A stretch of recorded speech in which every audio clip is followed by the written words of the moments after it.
These 911 calls come in life's most harrowing moments. The raw emotions, brave confrontations, and unsettling mysteries are palpable.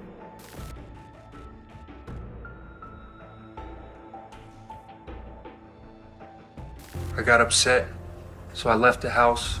I just realized that I killed a woman that I love. I realize now that she probably wasn't trying to kill me. The sound of Megan Brown's frantic voice on the other end of the line shook the 911 operator to the core. 911 was the sure emergency. Ma'am, it's gonna be okay. Okay, what is your name? Megan Brown. What is it? What is your first name? Brown, like the color. Okay, Megan, I'm not finding it. That's his husband? Is it? Megan, you gotta focus with me, man. Is it? Yes. Oh, hold on a second. Okay, tell me exactly what happened. We just moved here. Tell me exactly what happened, Megan. My son's dad, I just came home, and my son's dad put a knife to my throat. Okay. Where is he at? It's your fault. Ma'am, the father of your son? Yes.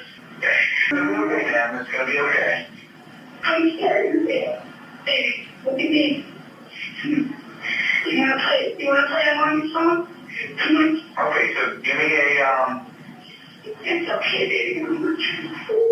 I'm sorry.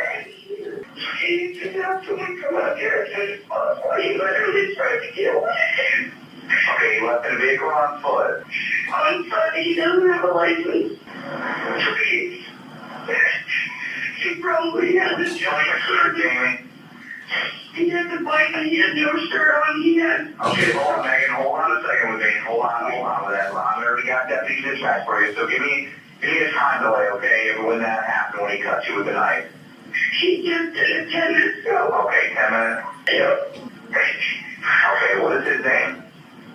Adam Matos, Adammatos. Okay, well, how old is he? He's 28. 28? Okay. Almost 29. Okay, what is he wearing?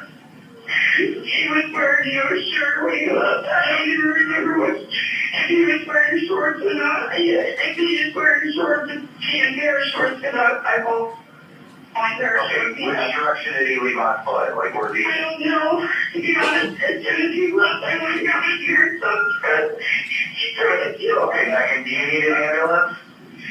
I don't know. I just want someone to come here right now. How big was the knife?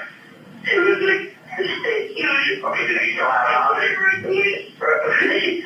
Megan, oh, you need to calm down, man. Did he still have the knife on him? No, it's in my son's room right now. I'm trying to get him out of there, but I don't want to touch it. Okay, Megan, I need you to answer whether you want me to get an ambulance for you, okay?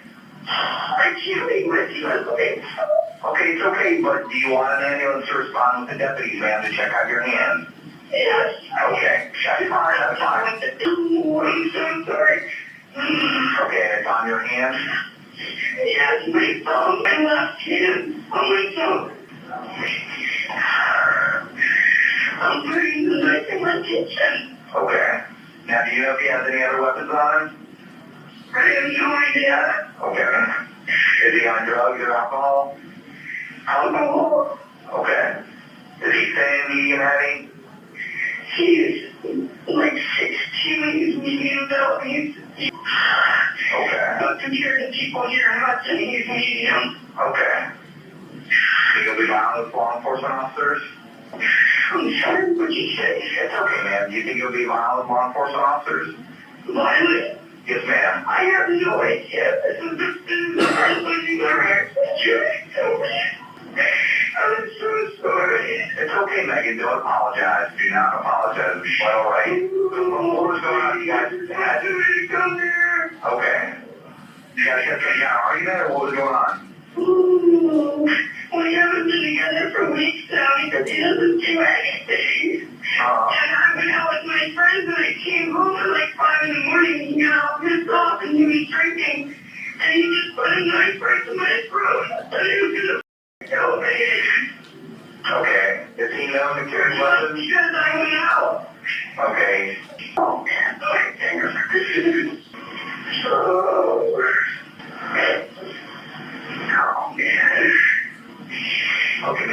Answer questions, okay? How old are you? I'm 27.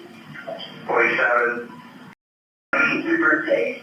I just turned 27. And, Hello? Hello? I'm still with you, Megan. Okay, hold on, no. Okay, that's what it was. Sure. Okay, where are you bleeding from, man? My left thumb. I'm free to get off now. Your left thumb? Okay, but I don't know. I just grabbed the knife when he put it in my throat. Okay, is your bleeding normal for you? I coagulate pretty well.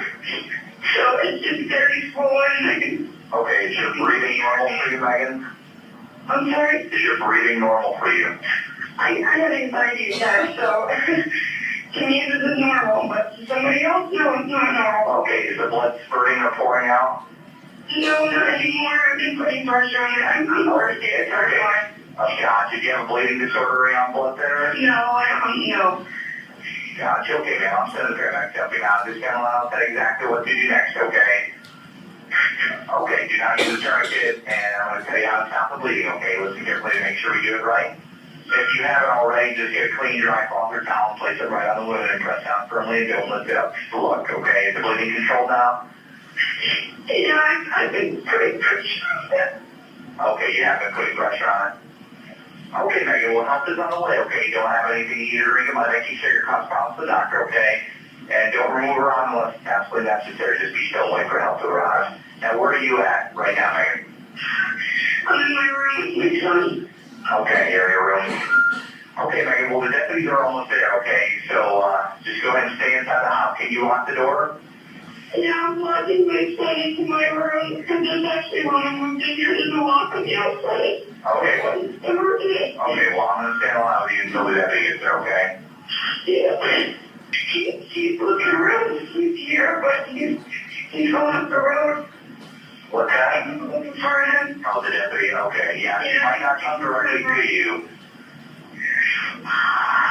Sure, I'm waiting. So scared. It's okay, man. That's why we're here. We're here to help you, so...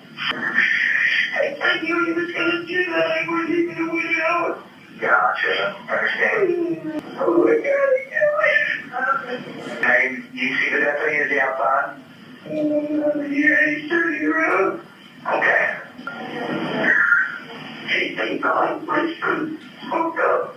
He's here. He's not going to be far right now. Okay, go ahead and answer it then, ma'am. That's the deputy, correct? Yes, he's here. Okay, I'll let you go in. Thank you very much. Thank you. Bye-bye. Bye. This wasn't Megan's first call to 911, and it wouldn't be the last. In the first, made on August 28, 2014, she was in a state of utter panic, claiming that her ex-boyfriend, Adam Matos, had been acting crazy and that she was afraid he would kill her. Over the next several hours, police would respond to multiple calls from Megan, her boyfriend, Nick Leonard, and her parents, all of whom were fearful for her safety. As the hours wore on, the situation became increasingly dire. Adam had already made over 200 calls to Megan and her mother, Margaret Brown, and was becoming increasingly aggressive. Megan confided in her friend, Tanya Carlson, that she had never seen Adam act like this before and was terrified of what he might do. She was even afraid to go to work in case he took their son. The couple had a tumultuous relationship from early on. They had moved to Florida together earlier that year along with Megan's 4-year-old son. However, the relationship quickly fell apart as she started dating Nicholas, which upset Adam. The couple fought often, and adding a new man to Megan's life seemed to set Adam off. Despite multiple calls to 911, police could not prevent the horrific tragedy that was about to unfold. By the end of the day, Megan, her parents, and her boyfriend had been brutally murdered. The case would become one of the most notorious in Florida's history. In the aftermath of the killings, the police were left with a complicated crime scene to unravel. They found that the family's 5 dogs had been sold, and much of their property was listed for sale on Craigslist. Adam himself had made the sales and was seen to be acting strangely by the victim's neighbors. He was observed sweating and out of breath, seemingly panicking, but still struck up conversations with those around him. Around midnight the following day, a man walking his dog heard gunshots in the neighborhood. It took police months to piece together the complex web of events leading to the Brown family murders. It was discovered that Adam had a history of domestic violence, and Megan attempted to leave him numerous times. He had even been arrested for assaulting her before. She reportedly confided in friends and family members and even sought a restraining order against him, but a judge rejected it for lack of evidence. All of the victims had been shot multiple times. Megan's 4-year-old son had miraculously survived the attack and was found unharmed, sitting on a couch in the living room. After the killings, the attacker fled the scene with the little boy. He was later apprehended in a wooded area near his father's home, where Adam had been hiding out with the child. Adam was arrested and charged with 4 counts of first-degree murder, as well as charges of animal cruelty and kidnapping. He was taken into custody and held without bail. His trial began in 2017 and lasted for several weeks. It was closely watched by the community, domestic violence advocates, and legal experts interested in how the case would be handled. Prosecutors presented evidence that Adam had killed the victims out of jealousy and anger, as he was upset about Megan's new relationship with Nick. Meanwhile, the 32-year-old denied everything and refuted a police report claiming he had threatened Megan Brown with a knife on August 28th, the last day anyone had heard from her. Instead, Adam offered up his own theory of what happened, claiming a woman was stalking Megan and sending her threatening letters. Then, the accused attacker left the court stunned by a dramatic confession from the witness stand. Adam Matos said a combination of self-defense and paranoia drove him to kill the victims. The jury ultimately found Adam guilty on all counts. He was sentenced to death, a decision met with mixed reactions from community members. Some saw it as a fitting punishment for someone who had committed such a heinous crime. In contrast, others questioned whether the death penalty was an appropriate punishment given the circumstances of the case. In the wake of the murders, the surviving child was taken into protective custody and placed with relatives. The young boy, who had witnessed the horrific events in his home, was understandably traumatized by the experience. He was placed in therapy to help him cope with his emotional trauma. The next call came with a flurry of comments. From sheer frustration to pity for the mother, you were divided on who was to blame.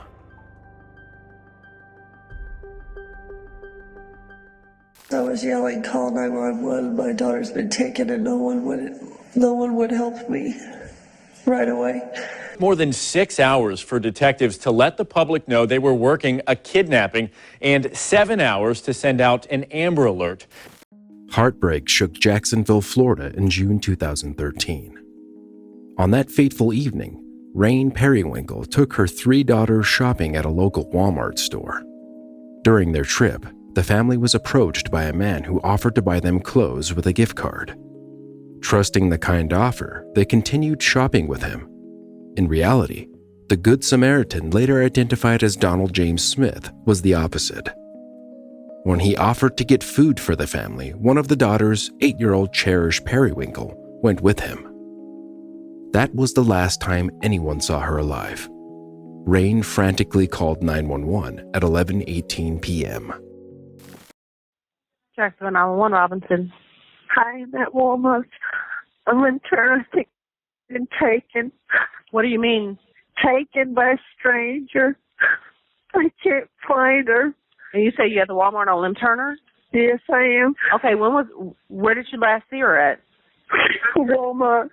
I met a man today at Dollar General. He saw that I was struggling to buy them some clothes.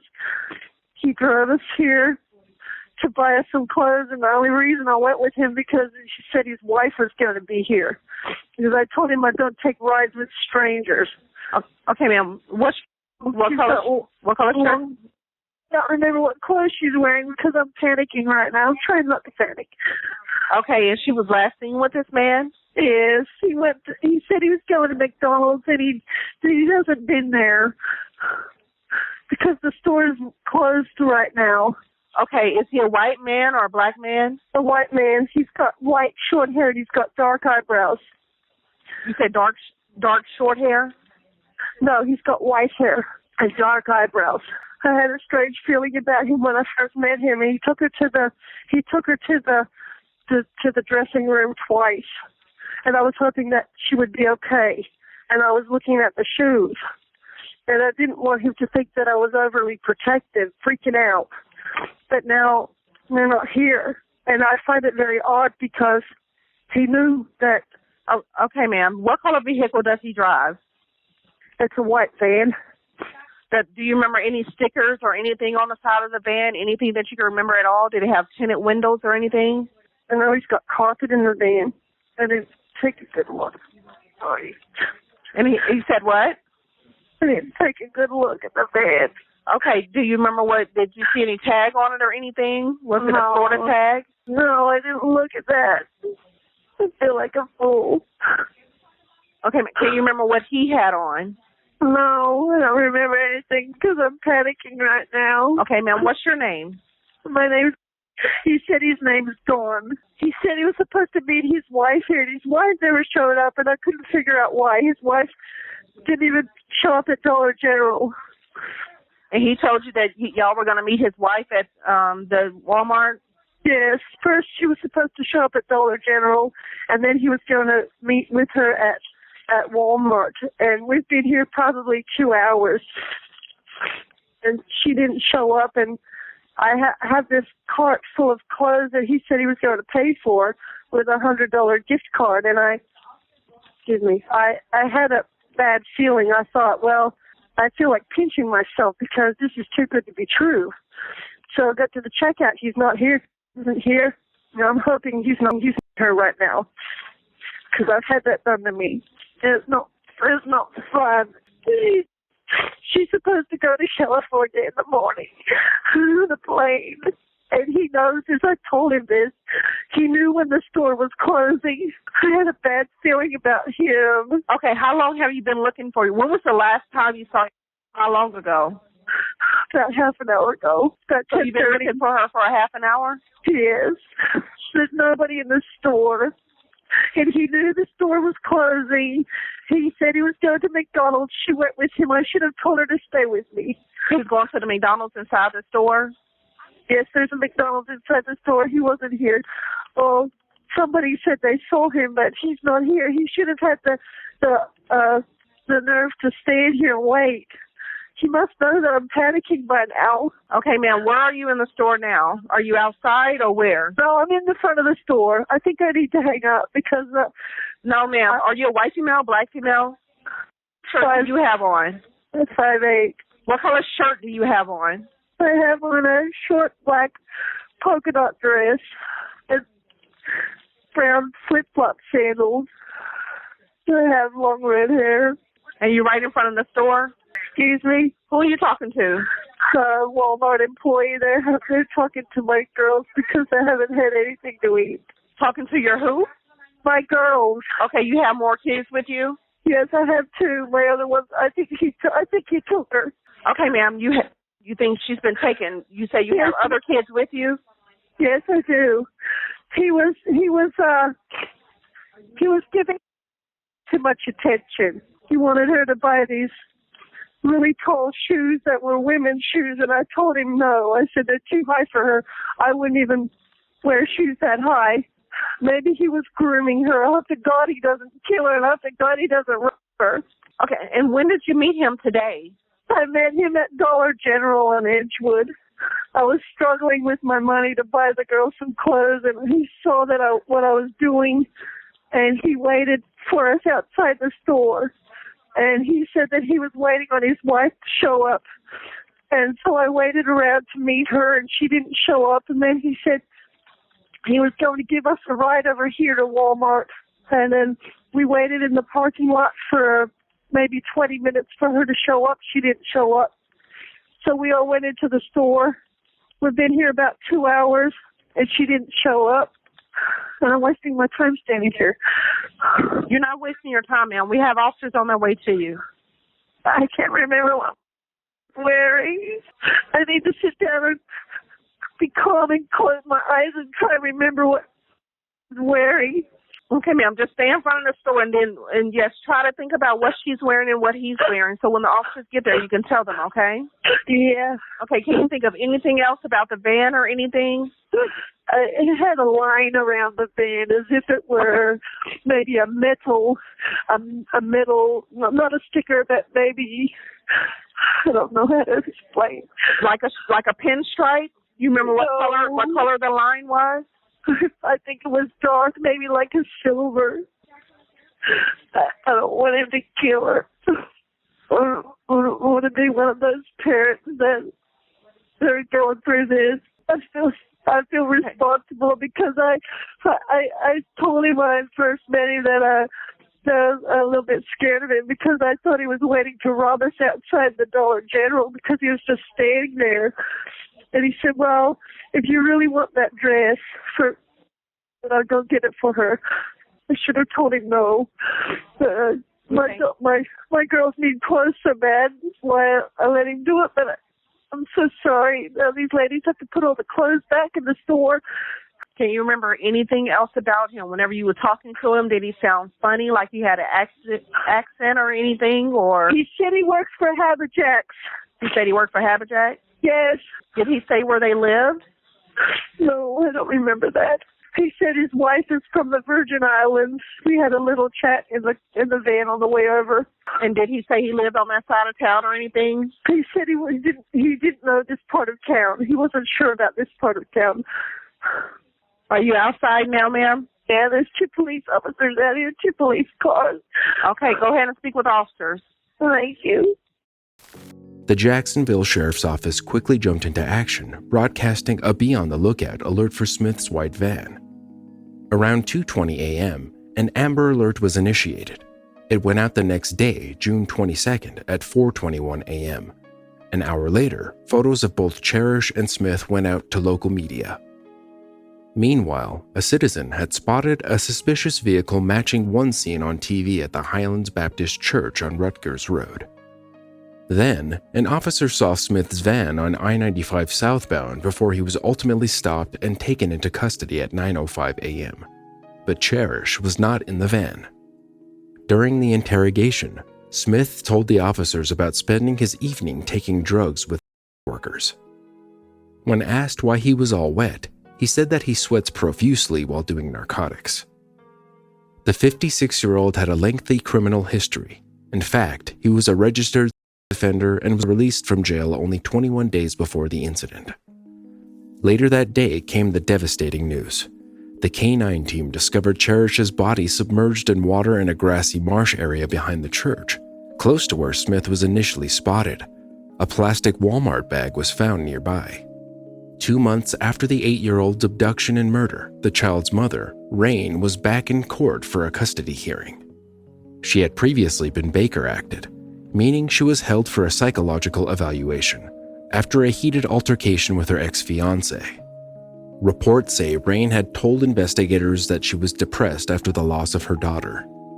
Neither parent would regain custody, though, and the children were adopted by an aunt in Australia.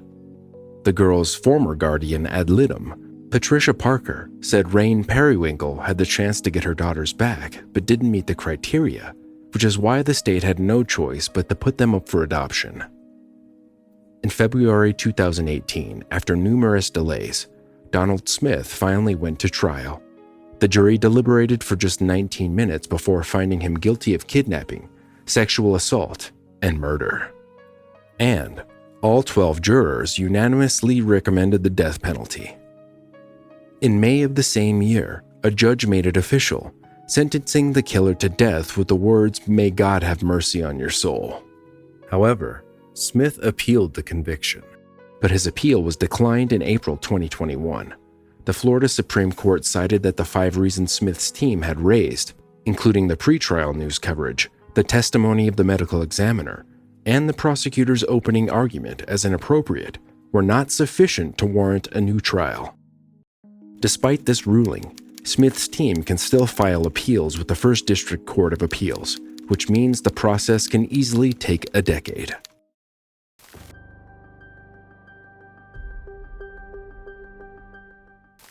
"70 minutes after calling 911 for help, Christian Glass was shot by police. Hello, 911. Hello? Oh, 1 second. 1 second. Okay. Hello? Hello? This is the Quaker County Sheriff's Office. Hi. I'm stuck. I'm in an ambush. I'm not in an ambush. There's no one here. I'm sorry. Okay. I'm stuck in a dangerous place, and I will be killed. If Are I you in don't a get- vehicle? I'm in a vehicle. My vehicle got stuck in a really bad Okay. way. Can you track my phone right now? Can you I try to do am that, right? trying to get my phone to pull you up. Hey, I need immediate assistance, please. Okay, yeah. Appreciate it. What I'm kind of doing vehicle well. are you in? My doors are locked. I'm in a 2007 Honda Pilot. I've got my protection crystal on me. I should be fine, and you will be fine if you get here with somebody else. But I will not be fine on my own. Okay, what's going on? Is there somebody there? Is there... Ma'am, there's nobody here. I had a spiritual awakening a few months ago and came out of my 10 years of depression, and I've just been, come, please help. That's not good sign. What's that be? Okay, so you said your car was stuck? Wow, that's not a good sign. Yes, please. Okay, so your car is stuck? Yes, my car is stuck. Could you please, you're sending someone, right? You've tracked my location? I'm in it. So my car... Yeah, we have your location. So it's a bush. So it's Okay. a bush, right? And my car is your phone number this? under the bush. Okay, me, and right? what's your name? My name's Christian James Gloss. Christian Groff? James Gloss. Glass is my last name. Glass. Okay. How far out is help? How far out is help, madam? Give me just a second. We're radioing right now, okay? Okay, I'm sorry. I understood that pause. That I would be acting this way with a male officer as well. I apologize. Okay. Okay, yeah, no, it's okay. Thank you very much. I appreciate you. I love you. Thank you. Yeah. I love you, seriously. You're my light right now. I love you. Oh, man. Okay. I'm really scared. I'm sorry. Okay. That's why. Are you on the side of a mountain? Or are you in town? It's a town. It's a dodgy back town. It's a rest stop that kind of turns into a town at the end of it. Oh, they're coming back. They're coming back. How close are you? How close are you? Okay, our officers are a little bit away. I'm gonna have to kill some skinwalkers. Can you stay on the phone with me? Are you able to drive? No, I'm stuck. Do you know what a skinwalker is, madam? I'm sorry I'm using the word madam. That's clearly not something you like. They might just go by. I might be lucky. Okay, can I get your date of birth real quick? I'm so lucky. Oh, I'm so lucky. Christian? I was born the 3rd day of January, 2000. Okay. Oh, I am so lucky. Get calls at this location a lot? No, not really. What happened just before you called? I was following... So I was going to drive up into my spot in the mountains because I need to relax tonight. I really do. And there's been a lot of bad drivers on the road recently, so I've been just driving around, kind of cruising the left lane about the speed limit, and then I'll find people going about 40 miles an hour, and they try to swerve to hit you. And I've just been keeping my safe distance behind these people and using my crystals to drain the negativity out of them so that they don't do that anymore. Okay, so they tried to hit you with their car? Yes. Okay. I've had 3 separate cars do that. And I followed this one car because they exited right after they tried to do it. And I was worried he was exiting to get back onto the highway to do it to somebody else. So I followed him, and he pulled me into the back of the stupid town. And I tried to pull a Yui, and I should have stopped and pulled a 3-point, but I didn't pull a 3-point, and I drove straight into a bush that has a trap in it. And you'll see when you get here, there's literally a trap hidden under a bush. Oh, okay. It's so terrifying. Like this place is. I'm so scared. Okay. I love you for being here with me through this. Thank you. Yeah, you're very welcome. We do have officers en route. Okay. Can you tell me what kind of car they were driving? What? A white. What do you call it? A Volkswagen type? No, just not a sedan. But it's like a hatchback. That's what you call that, right? Okay. Like right? A Volkswagen hatchback type? I can explain the car. It's like the back of the car stays kind of up and rounded, like there's a bigger trunk. That's a hatchback. Right, thank you. Okay, so a white hatchback, and I think it was a Mazda. Not 100% certain. Might have been a Mazda. I think that's That's what I'm remembering. Okay. And the red truck. The red truck's back. Are there any weapons that you're aware of? I have a weapon on me. I will throw them out the window as soon as an officer gets here. I have 2 knives and a hammer, and a rubber mallet. I guess that's a weapon. Okay. And some stones I could throw. I'm not dangerous. I will keep my hands completely visible. I understand that this is a dodgy situation for you guys as well. I really do understand that, and I've never had to do this before, and I will never make this mistake again. Okay. To risk my life tonight by doing this, by following this guy back into this tunnel. Because I'm trapped in Okay. Yeah, you got stuck in a... If I got out of the car, I might be in danger. Okay. Yeah. Our officers are en route. It could be a minute. Can you still see those people? Yeah, one of them popped. I can't believe this is happening. So glad I have. How many are there? So they just keep coming in and out. All of it. They're Are they at a house or a building?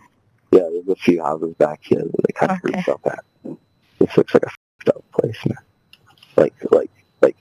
There's a sign that says kids and dogs very welcome. And that's why I kept going, because I'm like, this is so messed up. I have to cure this place. And I got too much of an ego, and I got in over my head. I got in so far in over my head, and I shouldn't be in this random little town off the side of a highway in the middle of the mountains with a full moon. I shouldn't be doing this. Okay. Do you have any kind of ETA? So I can. They are en route from the Empire area, so it's gonna be a minute. How long is a minute? Okay. Handle the truth. I'm going through a lot right now. I need the truth. Handle the truth. I'm ready to deal with what's happening. Okay, give me just a second. I've got some radio traffic, okay? I'm still on the line. Alright, Christian, I'm sorry. I had some radio traffic. What kind of vehicle are you in so they can find you real quick? Hello? Christian, are you still there? 116. Party is not being cooperative or refusing to exit the vehicle. Car 116, copy. 2336. Colorado State Patrol, this is Derek. Hey, this is Katie over at Clear Creek.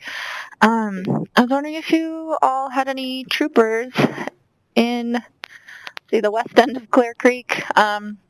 We had a male call us stating he was stuck, and he was just kind of all over the place, saying he had a spiritual awakening and not making any sense. Officers got on scene. They are stating it's a property damage crash, and they said he's not being cooperative, won't exit the vehicle, and now they have him at gunpoint.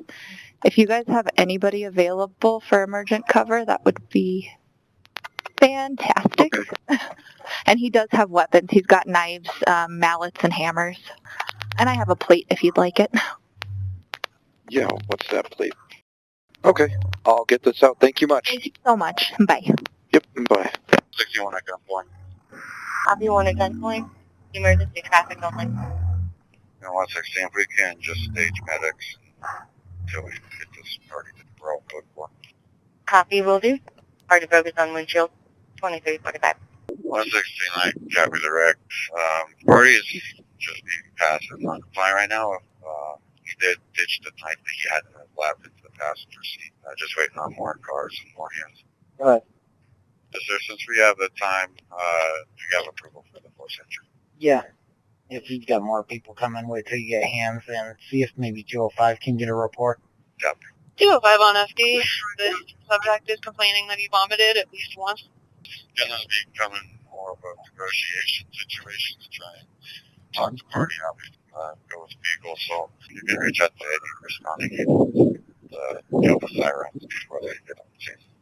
Party's very paranoid. Gilpin, this is Clear Creek. This is Gilpin. Yes, ma'am. For my deputies on scene, they're asking to make sure any units en route kill their sirens before arriving on scene. This party's very paranoid. Copy, I'll let him know. Is your report? 116 party has a knife back in his hand and he's refused to put it back down. Just info for the medics. There is an empty pill bottle unknown in the car, and party is kind of starting to go nodding. Copy. 116, shots fired, shots fired. Shots fired. West Rescue Fire and any available medics for shots fired. West Rescue, please run emergent to the area for shots fired. Party down. Law enforcement on scene. Person next for, do you know if 15 is clear for us to go in? Can you repeat? Do you know if 15 is clear for us to go in? That's unknown at this time. I will try to find out. Stand by. EMS 12 en route. Multiple GSWs to the chest, self-inflicted knife wound to the throat as well as the chest. Party's not going to work. Copy. The motorist assist call came through on June 10th, 2022 at 11:21 p.m. It appeared to be a vehicle accident.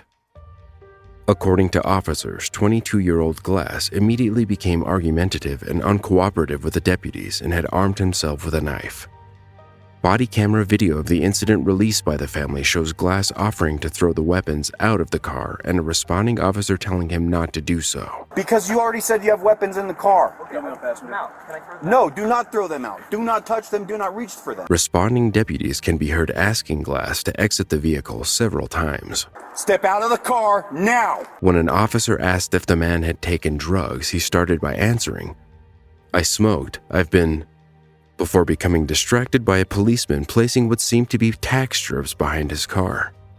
Deputies were able to break out the car's windows and remove one of the knives, but Glass rearmed himself with a rock and a second knife. In the video, officers repeatedly asked the motorist to drop the knife. According to the sheriff's office, deputies deployed beanbags and a taser with negative results before Glass eventually tried to stab an officer. The 22-year-old was announced dead more than an hour after the 911 call. The victim's family has disputed the characterization, saying that their son didn't carry weapons and the knives were rock tools used for carving rocks as a form of art. The autopsy report showed Glass's injuries were fatal and included 5 gunshot wounds to the torso and 1 to his right arm. In the autopsy report the victim's family released, Glass had THC and amphetamine in his system. The 2 Colorado deputies, Clear Creek County Sheriff's deputies 29-year-old Andrew Buen and 36-year-old Kyle Gould, were charged. Buen was charged with second-degree murder, official misconduct, and reckless endangerment, while Gould was charged with criminally negligent homicide and reckless endangerment. A grand jury later indicted the officers following investigations into the June fatal police shooting. Following that, both deputies were fired. In a statement in September, Glass's family and attorneys said he had a mental health episode, saying, "There was no need to threaten him with force, to draw guns, to break his car window, to fire beanbag rounds from a close distance, to tase him, to shoot him dead. From beginning to end, the officers on scene acted unconscionably and inhumanely."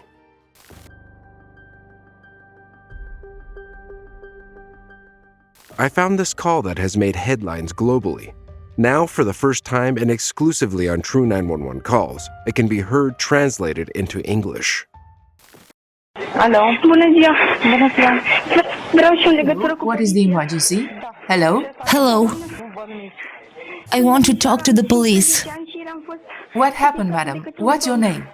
I am a miss. I am 15 years old. I was kidnapped by a man yesterday. What's your name? Măceșanu Alexandra, please, come quickly.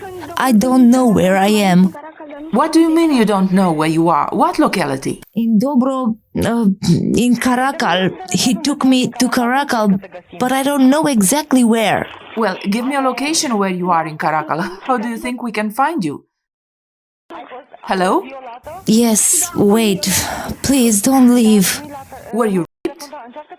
Yes, I was raped.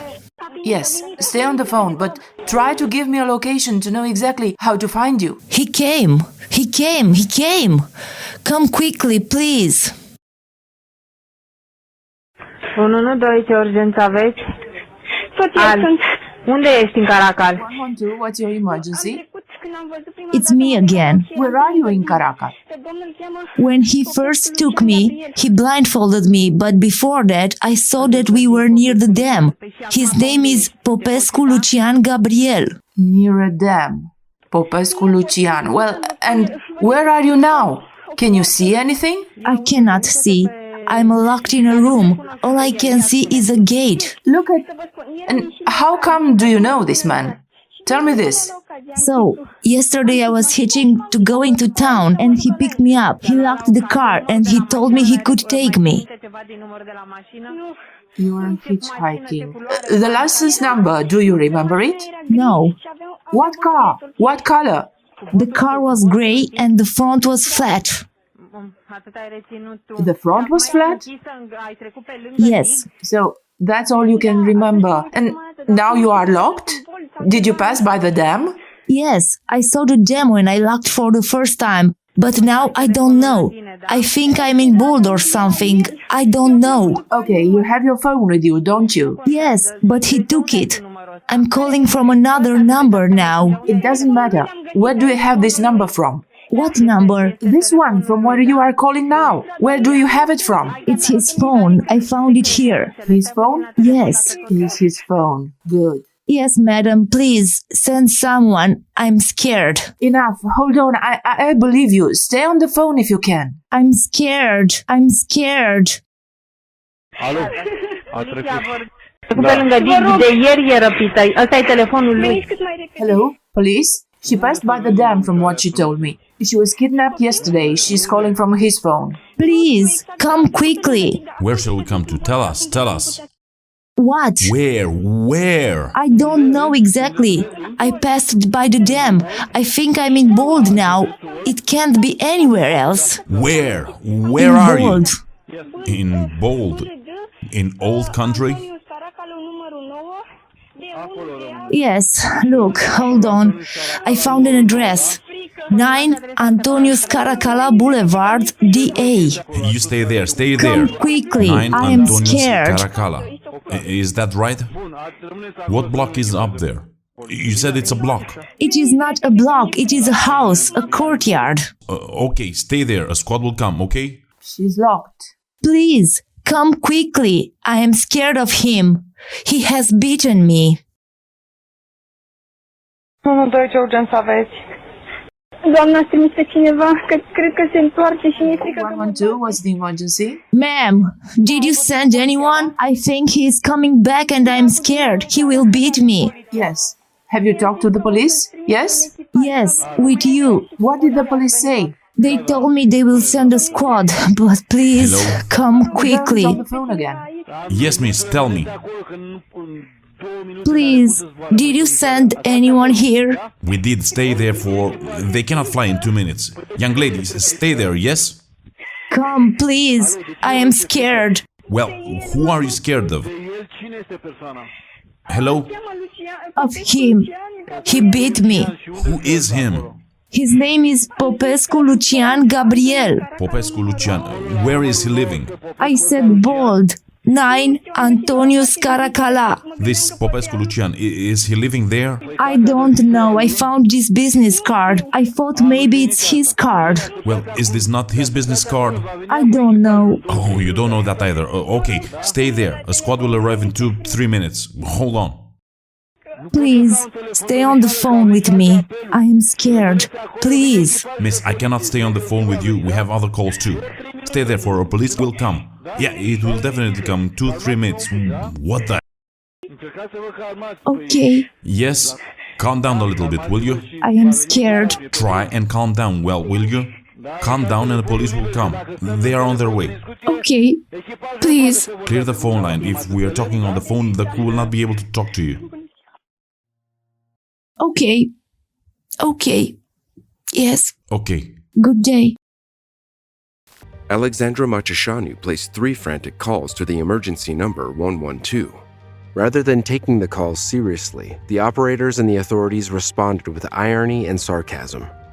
The teenager from the commune of Dobrozloveni was hoping to travel the way many of her peers did, hitchhiking, flagging down a stranger's car from the road and joining them as a passenger between destinations. But she never reached her home. The next day she made the calls. The first disconnected, and on the second, Machishanu said the name of a business card found in the house, but she named a random man, not the actual perpetrator. Police searched 3 houses before finding the right one in the early morning. Romanian police do not require search warrants for life-threatening emergencies, meaning that the authorities could have entered straight away. But they did not, waiting and wasting vital time. 19 hours too late, police entered the house in Caracal with Maceșanu nowhere to be seen. A 65-year-old local mechanic, Gheorghe Dinca, lived there and was subsequently held for questioning. Eventually, Dinca confessed to killing 2 girls on July 2nd. Maceșanu was murdered after the phone calls. Dinca took investigators to a forest where he had also tossed incinerated remains and jewelry belonging to the second victim, 18-year-old Luiza Malencu. She was also neglected by authorities who told relatives that since she was an adult, she had gone off with her Prince Charming and dismissed any claims of foul play.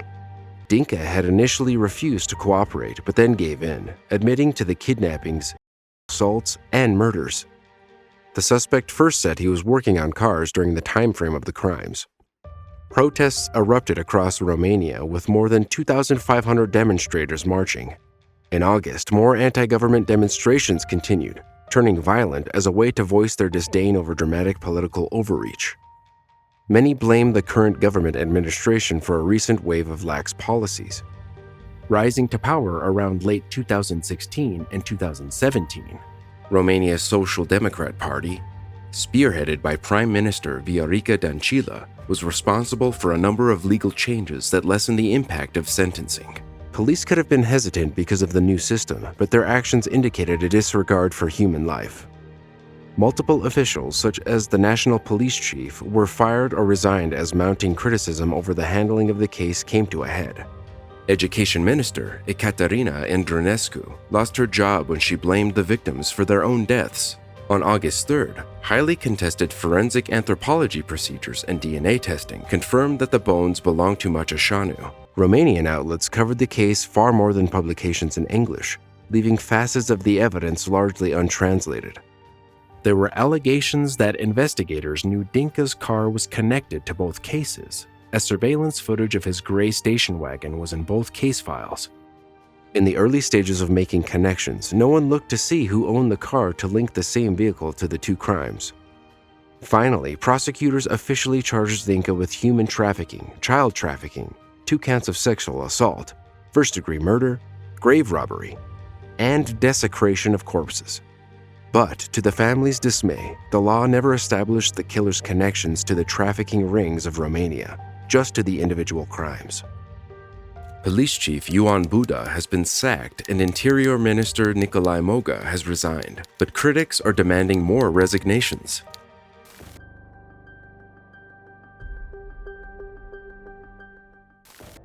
Hi, I need help. Hello?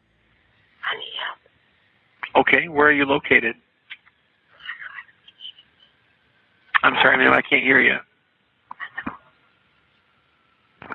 Are you able to tell me where you're located? No.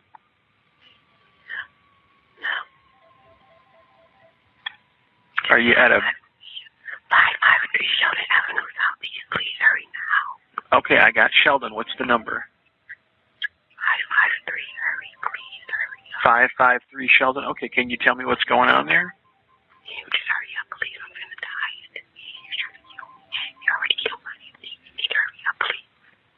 Okay, ma'am, I'll start the police that way. Can you tell me what your name is?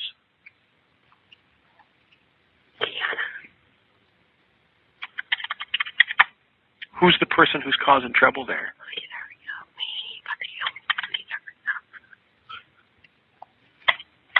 Okay, I've got a call entered, so we're going to get the police started that way, all right? Can you tell me what room of the house you're in? He never imagined that the homeless man who lived in his Grand Rapids church would one day become the target of a manhunt, suspected of killing 2 women. Neither woman survived the attack. The church's temporary tenant was Darrell Demon Brown, who Reverend Robert Dean described as helpful, unassuming, and mild-mannered. A couple of years before the double murder, Dean had spotted Brown rummaging through the dumpster behind the church. He had seen Brown around the neighborhood before, but this time he looked different. During a conversation, the Reverend found out the man was homeless, so he offered him a room in the church. 3 months into Brown's stay, Dean said he received a phone call from a woman who'd been dating the church's temporary resident. When she arrived at the church office, she explained that Brown had forbidden her to talk to any men, something her job required. The woman wanted Dean to counsel the man, hoping he could convince him to be less possessive. It was at that point Brown himself barged into the pastor's office. What happened next stunned the pastor. As the woman opened her mouth to speak, Brown lunged at her as if he was preparing to strike her. Reverend Dean told the man not to come back, saying he needed professional help. When Brown later became the prime suspect in the murder of 2 women, Dean's thoughts returned to the bizarre scene in his office. Fast forward to March 13, 2019. A mile south of Grand Rapids' bustling downtown, 3 police officers responded at 553 Sheldon Southeast, 7 minutes and 41 seconds after Griffin's call was disconnected. There was no way for the officers responding that morning to know that their actions would soon become the subject of intense scrutiny. A police officer knocked on the front door 3 times with his fist and once with a door knocker. No response. He jiggled the doorknob, locked. Officers asked dispatchers to contact the woman again, but dispatchers said she did not answer. Another officer, knocking on a side door, found it too was locked. They peered inside and it was empty. 3 minutes and 42 seconds after they arrived, the officers left the scene without making contact with anyone. The second 911 call came 2 hours and 18 minutes later. Kiana!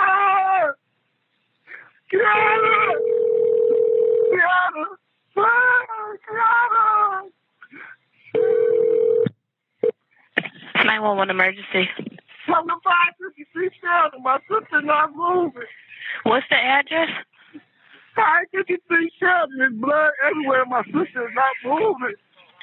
Okay, stand on line. You said shirt? 553 Sheldon, Southeast. It's a yellow house, please. Hurry up. 553 Sheldon Avenue Southeast, so correct? Yes, please. You said she's not breathing. I don't know.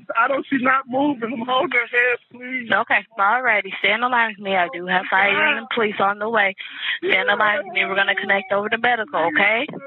Please, please. And you said that there's blood everywhere? There's blood everywhere. Did she herself or try to commit suicide? I don't know. She's doing her job and she's patient. Grand Rapids here. I pre-alerted already for 553 Sheldon Avenue Southeast. 553 Sheldon Southeast? Yes. Pre-alerted already for a female there not breathing. Caller says she sees a lot of blood. All right. Caller? Oh, please. Ma'am? Oh, my Lord. Ma'am, I have help on the way. I have a few questions. Tell me exactly what happened. Come on, is she back here? Oh, my God. Ma'am, I need to know what's going on there. Tell me what's going on. Not a man with her brother. I don't know. She's naked. I usually stop over here before I go to work to my granny's house, and her friend was over here outside. We came in, and I didn't even come upstairs. Her friend did, and she here naked. Blood everywhere, please. Okay. Kiana! All right. How old is she? She's 20. She born in 94. Okay. 94. She's about 20. All right. I need to. She's not moving, Kiana! Ma'am, they're on the way. I need to ask you, is she breathing? Ma'am, is she breathing? I'm not a ma'am. No, I'm her brother. Okay. I don't know. I'm not a doctor. Please, come on. They're on their way there. No breathing. Med 1. Like her arms broke. Med 1 established, 911 on. Okay. Well, you can stay on. I'm sorry, what was that? You want to stay on. Okay.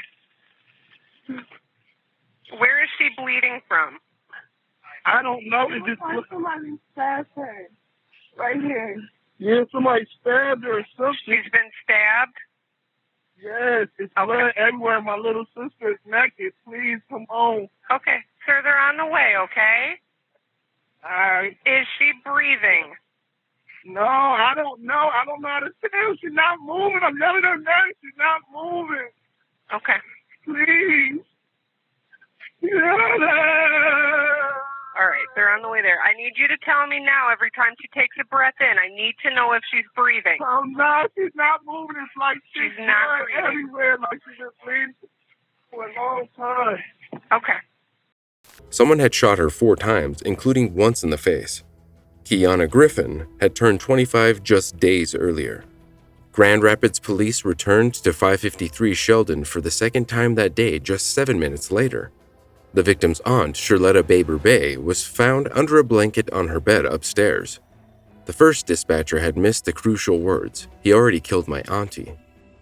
The homeowner, Jacqueline Baber Bay, had been at work since 8 a.m. and found the 4th resident was unaccounted for.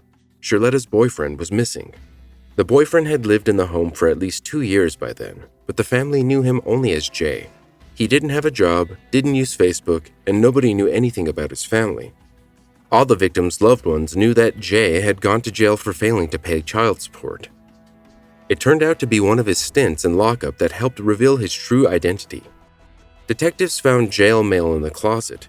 It was between Darrell Brown and Shirletta. In one of them, he told her his name but said he goes by Jay. A neighbor was among who confirmed Darrell Brown was, indeed, the man who called himself Jay after seeing the mugshot pictures.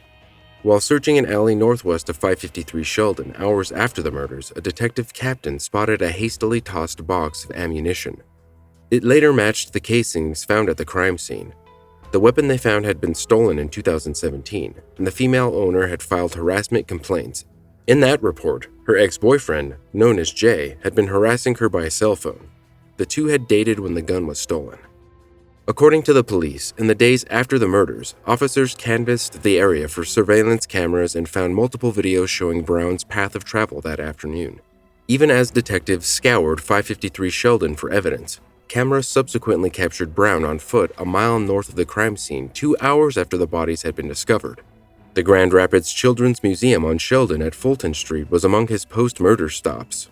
The museum's internal camera showed Brown entering the building at 3:24 p.m., the day of the murders, and exiting 12 minutes later at 3:36 p.m. An employee told a news station that Brown had told the front desk he knew someone inside the building. Museum staff reportedly told Brown that he could not wander around. Around 20 minutes later, a business's surveillance camera captured him walking in the area of Leonard Street and Turner Avenue Northwest. Police later discovered one of Brown's former girlfriends had dropped him off in that neighborhood. Soon after, it seems Darrell Demon Brown vanished. Sadly, it wasn't the end of the family's turmoil. A deadly fire tore through it in July 2020. Firefighters found 65-year-old Jacqueline Baber Bay and her 5-year-old grandson, Emarion Cummings, in a second-floor bedroom at the back of the house. Both died of smoke inhalation. The fire was caused by candles lit for a vigil held the night before to honor Shirletta Baber Bay and Kiana Griffin. They were left burning on the enclosed porch. After the double murder, the family said the responding officers and 911 dispatcher had failed the victims. They believed the police essentially gave Brown a 3-hour head start in his quest to evade capture. His criminal history has come to light since then. It includes a 2005 arrest for felony assault on a woman, not Shirletta Baber Bay. The woman filed a report with the Grand Rapids Police Department but said in court that she didn't want Brown to get in trouble because she still loved him, knew he needed help, and didn't think he would get it in prison. Ultimately, a judge ruled there was enough evidence to send the felony kidnapping case to trial, but it ended in a guilty plea. Brown was ultimately convicted of a misdemeanor domestic violence charge. According to the police report on the double homicide, Brown's 2005 victim said he had 2 guns during the attack and told her he would kill her and then kill himself. The community had no idea he had such a violent past. Their only criticism was that he didn't have a job. But the family says Kiana Griffin did not like Brown either. Anya Griffin said her daughter was considering moving out because she did not like seeing him daily. However, he was Shirletta Baber Bay's first real boyfriend and the woman wanted to see her happy. Brown has not been found to this day. Luckett County 911, where's your emergency? Yes, I have a husband that is threatening with a shotgun that he is going to kill himself. Does he have the gun in his possession? He's got the gun in his hand and it is loaded. Okay. And this Has he ever done this before? No. He's dementia and Alzheimer's, and he said he's gonna commit. Okay, where is he at in the house? He just walked out on the back porch. He says he's gonna do it. He's gonna do it. Okay. And he's just never been sick before. Okay. He has Alzheimer's, you said? Yes. Okay, I want to stay on the phone with you. I want you to keep me updated on him if he goes anywhere else, okay? Oh, no, he won't go anywhere. Okay. Fenced-in yard. Both gates are locked. But, Jesus, I can't see. Oh, God. Did he just shoot himself? That was a shot. Did he shoot himself? I can't see. Can you go check? Oh, my God. What do you see? I see my backyard. Okay, do you see him? I'm walking with a walker. Oh, he didn't. Don't put yourself in danger, but I want to know if you can see him. I cannot. I cannot see him. Where? Yes, I can. Did he shoot himself? He looks bloody. He is in Where's the blood at? Huh? Where's the blood at? It's on his head. Oh, is he moving? Ma'am, is he moving? Send somebody immediately. They're on the way, ma'am. They're on the way to you. They're coming. Okay. Okay. Oh, my God, I can't believe this. I know. Stay on the phone with me. Oh. I need to know if he's moving. Oh, no. Oh, he's breathing, but he looks like he's convulsing. And, holy, he is. He's convulsing. Okay, I know. Where's the gun? I don't know. It only had one shot in it. Where is it? I can't see it. It's in the, oh my God. Oh, God. Oh. Just keep an eye on him. I need to know if he stops moving, okay? I need to know. I gotta unlock the front door. Okay, go do that. Oh my God, where are they? They're on their way. They're coming to you as fast as they can. I just can't believe he's done this. Oh my God in heaven. I know. What is your name? Oh, yes. What is? I am a wreck. I know. No, physically,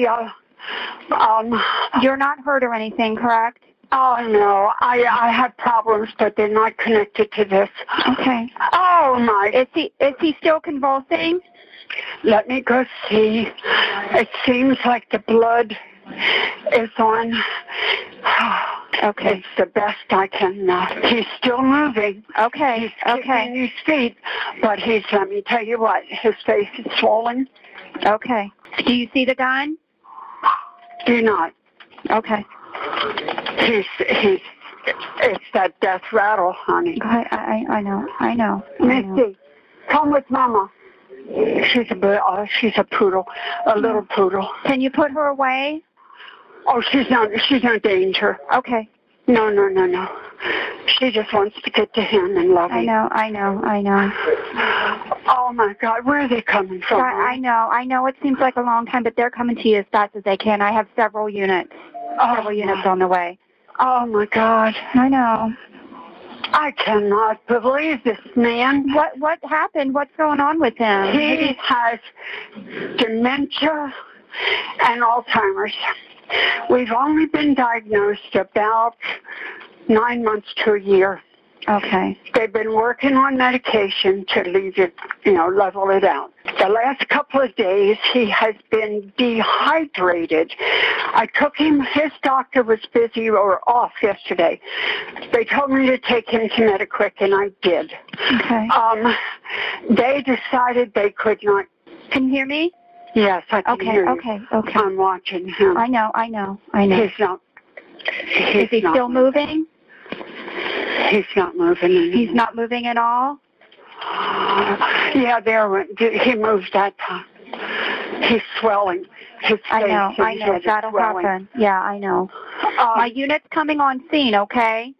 Okay, I'm watching for him. All right. My door's sitting wide open. Okay. The dog is not going to move. Okay.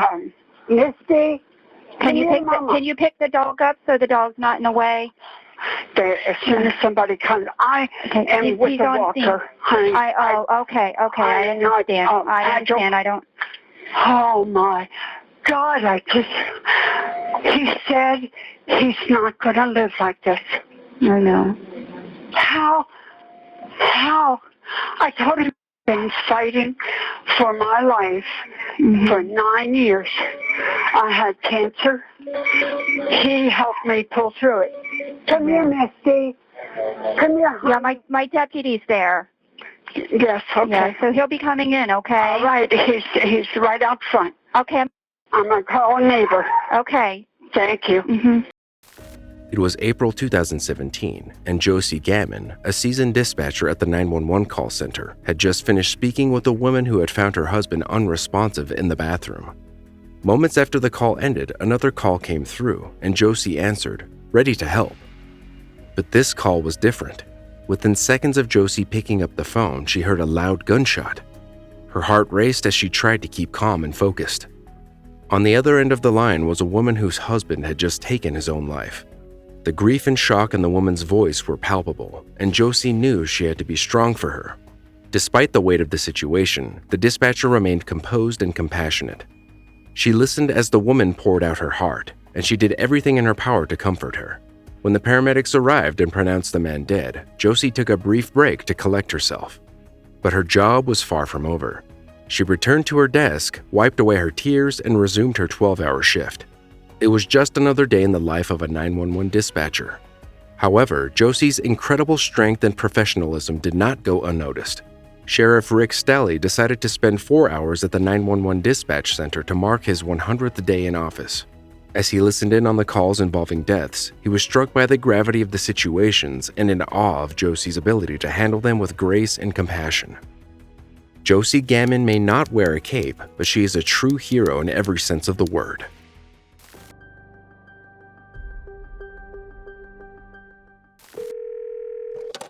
A woman told her family that she had killed 3 people after walking in on a threesome, but her relatives initially hoped it was a hoax.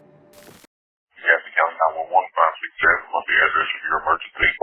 Alexis Lucia Road? Alexis Lucia Road. Alexis Lucia Road, what roads that run there? What's it run off of? It's near Highway 27. Okay, what's your name, sir? And what's the phone number you told me from? Tell me exactly what happened. My sister-in-law has told her family that she killed her husband. She caught him sleeping with another woman, and she cleaned up the bullet casings and took care of the bodies. Now her sister is moderately crazy, so we don't know. But I have keys to the house, and if a deputy or officer wants to meet me at my house, I can give them the keys and let them in the house. What's her name? Have you talked to anybody else? No. Have you made contact with him or anything? No, Have you tried calling him at all? No. Are you on the way there now? No, I'm at my house, so. Supposed to be their address? Yes, that's their address. What's his name? Do you know his birthday by any chance? Do you have his birthday? Yeah, no, we don't know what it is. Is she supposed to be there? Did she go back home, or? No. We can also out there. You want to have one contact you as well? Yeah, I got keys to the house, so if they want to come by here, and I can do that. Yeah, well, she said one of them maybe in the backyard, the woman. Who's in the backyard? Say that again? What'd you say about the backyard? Hold on one second. And this wouldn't be the first time that she's just completely made up stuff before, but... Okay. Hold on one second for me. Alright. Okay. Alright, we'll send some officers out to the address to check, and I'm going to put your name and number, and we'll have one of them contact you as well. Okay. Okay? I can go up to the corner store up there at the corner of 27 and Alexis Lucia, and if they need the keys to go into the house, I can give them to them there. Okay. Alright, we'll get them on the way there, and we'll have one contact you by phone as well. If you see a block or number pop up, just go ahead and answer that. Alright. Okay? Alright. On February 29, 2016, when Gaston County Police arrived at Crystal and Giovanni Gambino's home, they found the naked bodies of 2 men, Gio Gambino and 39-year-old Jeffrey Glenn Gilliland, both shot to death in the bedroom. Outside, officers discovered the body of 33-year-old Stephanie Lynn Sanchez, also naked and deceased. Neighbors later admitted to hearing gunfire, but no one had realized the sinister nature of the sounds. Crystal and Gio Gambino's marriage was far from perfect. In the past, the couple had multiple separations, and Crystal had filed for bankruptcy in 2009. She had taken out a restraining order against Gio and filed for divorce, though the divorce was later dismissed. Their relationship was fraught with tension and secrets, ultimately culminating in the events that day. Meanwhile, the other two victims, Jeffrey and Stephanie, were in a relationship. They had been living in a $55 per night motel, the Greenleaf Inn on Monroe Road in Charlotte, prior to coming to the Gambino home. Through computer and phone records, it was revealed that Gio Gambino had connected with the couple online. He had allegedly invited them to his home for a threesome, offering drugs as payment. On the morning of the murders, Gio drove his daughter to school before picking up the pair for the illicit rendezvous. As the cocaine-fueled encounter unfolded, Crystal returned home to find the trio in bed together. In a fit of rage, she grabbed a revolver and a box of bullets, firing 15 rounds and reloading twice in the process. All three victims were struck multiple times, resulting in their deaths. The aftermath was chaotic. The shooter then picked her daughter up from school and dropped them off at a relative's house, where she confessed to the killings, leading to the 911 call made by her brother-in-law. Crystal then attempted to flee but was subsequently arrested in the neighboring town and charged with 3 counts of first-degree murder. However, the case took a turn when it was discovered that Crystal had a history of documented mental health issues. In court, she pleaded guilty to 1 count of manslaughter for the murder of her husband and 2 counts of second-degree murder for the killings of Jeffrey and Stephanie. Her defense argued that her actions were driven by domestic violence, mental health issues, and infidelity. The judge handed down a sentence of 23 to 29 years in prison for the murder charges, with an additional 6 to 8 years for manslaughter. The sentences were to be served consecutively, meaning Crystal would spend a significant portion of her life behind bars. During her sentencing, the woman expressed remorse and regret for her actions, saying, "I can say I'm sorry, but I don't think they'll accept it anyway." And she was right. The victims' families were disappointed with the outcome. Today, Crystal Gambino remains incarcerated at the Anson Correctional Institution in Polkton, North Carolina. She is not eligible for parole.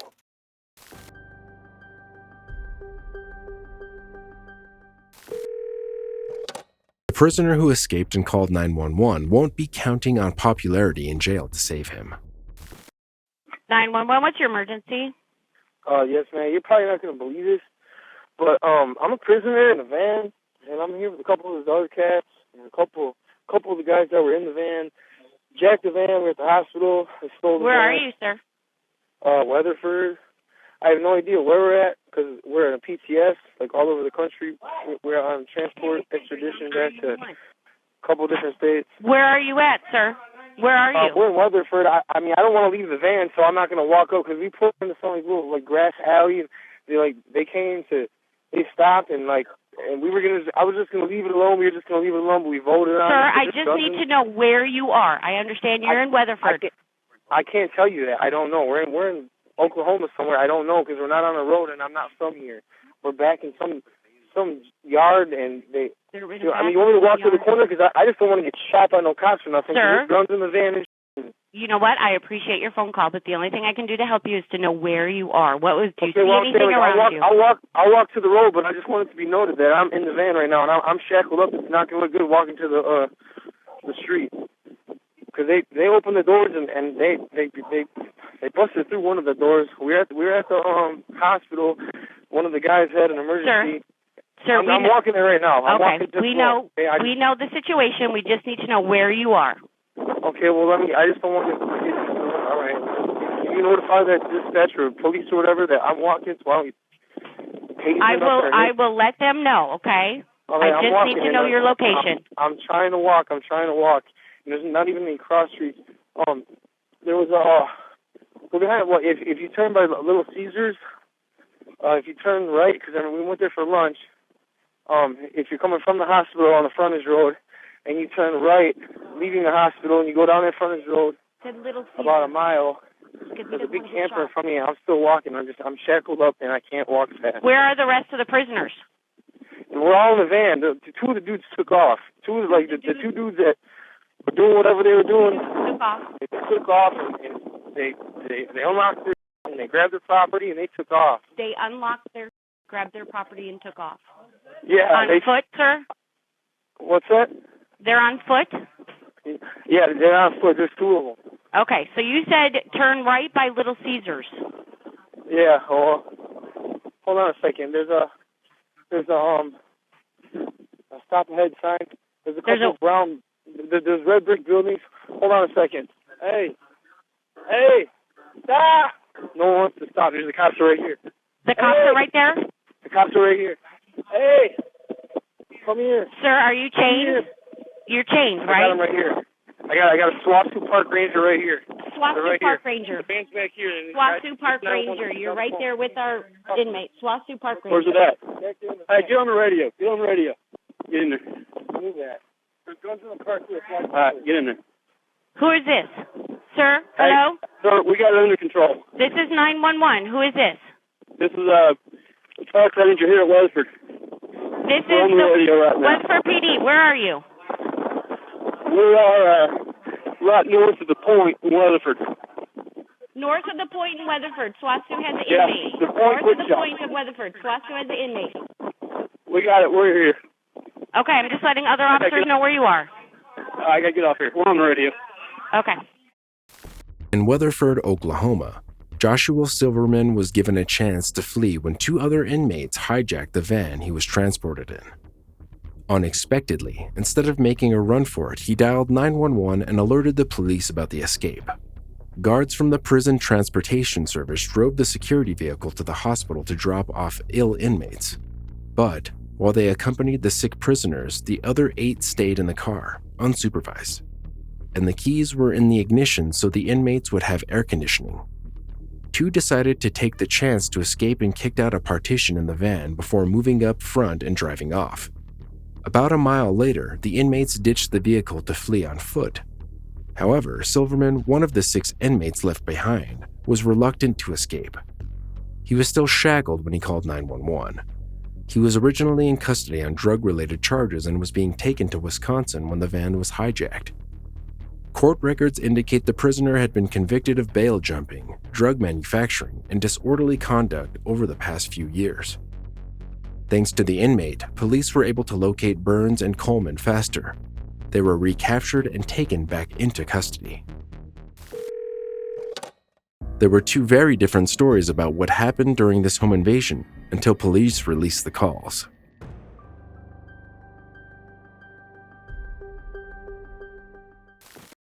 What is this guy out this 911, what's the address of your emergency? Hey, it's 39. All right, and just repeat that address for me one more time, please. My son is missing. Okay, give me just a moment. I'm getting help going to you. When did this happen? All right, I'm getting units. Home invasion, missing kids. How many suspects were involved, ma'am? 1. Okay. Man, it's worth one. All right. Where is the suspect now? I don't know. They left out of my house. But Okay. My son is missing. How did they? All right, I understand. I am getting officers going. Did they leave? They made us go upstairs into the bathroom, and they shut the door, and then they left. Okay. Do you know? Did you see a vehicle or anything right now? No, Anything? I Okay. didn't see anything. No. All right. I need to get the suspect's description. What was their? Black. All right. Male or female? Male. All right. About how old do you think he was? Maybe, I don't know. He had on a mask. Okay. But he sounded, I know he was a little guy. All right. Could you tell any kind of clothing? Black. All black. Okay. Listen, what's your what was taken? Okay, and there's a hanging out of my son's windows. I don't know if my son escaped or if that guy went out that way. Okay. What was taken out of the house? He took my jewelry off my bracelet. My diamond bracelet off my wrist. And he just kept asking for jewelry. I think it got something to do with my ex-boyfriend. All right. Does anyone? Okay, that's fine. Does anyone need medical attention? Okay. All right. You're doing a great job. I've got a lot of people coming to help you right now. Okay. All right. Listen. Do not disturb anything at the scene. I need you. How old is your son? How long ago did they leave? All right. They left right when you called. Okay. Yeah. I need you to describe your son to me, okay? What's his race? Ma'am, the phone hung up. I'm back. Okay. Listen, I've got help coming to you, okay? You're doing a great job. I'm going to stay on the line with you as long as I can EMS to come check you out.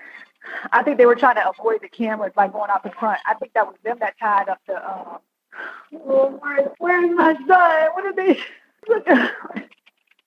Okay, listen. I understand you're really upset. I need a description of. He's black. He's very, very handsome. He's like 85. And he's maybe like 135 pounds. Okay, about. Oh, please get my son. No, please get my son. All right, listen. I'm giving all this information to all my officers that are coming. How tall is he? He's 5'10". Okay. Do you know if he would have any weapons? No, he wouldn't. Okay. Oh my God. Please, I gotta find my son. The guy is probably out here. All right, so you said your son's window's open? Yes, his window's open, and then there's a sheet tied up to like escape out. Okay. It's 2 stories. It's 3 stories actually. So it's the 3rd floor? Yes. It's the 2nd floor. The second floor, okay. Please, Lord Jesus. All right, I've got help coming to you, and we've got your son's description. All right, are y'all bleeding from anywhere? I'm bleeding everywhere. You're bleeding everywhere. What I need you to do is I want you to get a clean, dry cloth, okay? And I want you to apply. They're coming, ma'am. They're coming, I promise. Yeah. Okay? I'm just trying to help you with the bleeding. No, I don't care. I just need my son. Oh, my God. How many people are in your home right now? Just 2. God, Liz. Okay, way or outside of it?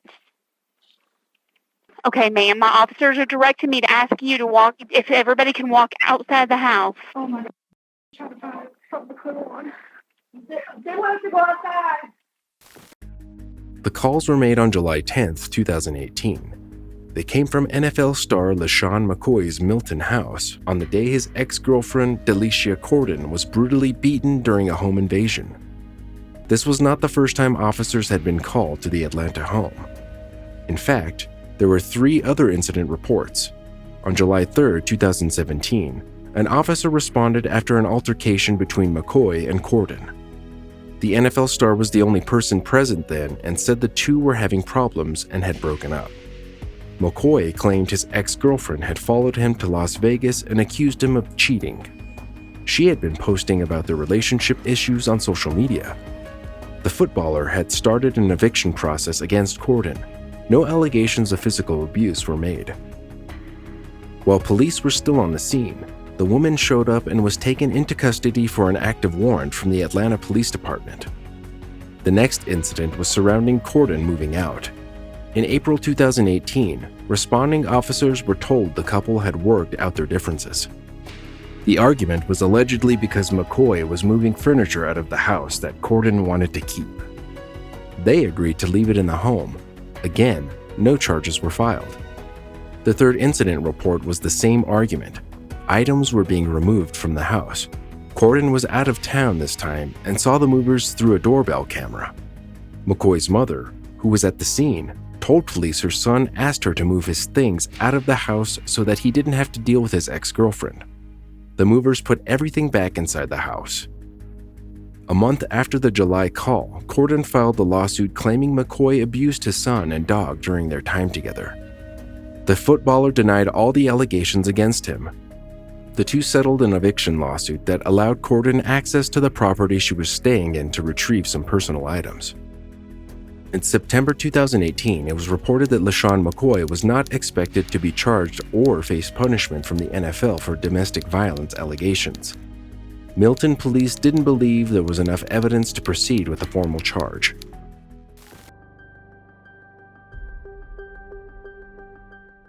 On Tuesday, 21st February 2017, shortly after 1 p.m., 22-year-old Jessica Coleman was driving east through Landing Boulevard when a Chevy Malibu cut her off. Angry and shaken by the near miss, Jessica flipped off the driver, 32-year-old Marcus Green. Seeing red, Marcus waited at a stop sign for the other driver and began berating her for flipping him off. While the pair were shouting at each other through their windows, Marcus got out of his Ranger, bat in hand, and walked up to the driver's side window of Jessica's Ford Ranger, leaning into her vehicle and shouting obscenities at the 22-year-old. As witnesses stopped to see what was going on, the attacker's girlfriend, Xenia Toro, got out of the car. When Marcus saw Xenia walking towards him, he shouted at her to call the police, claiming that Jessica had hit him. Flagler County 911, what's the location of your emergency? All right. Hello?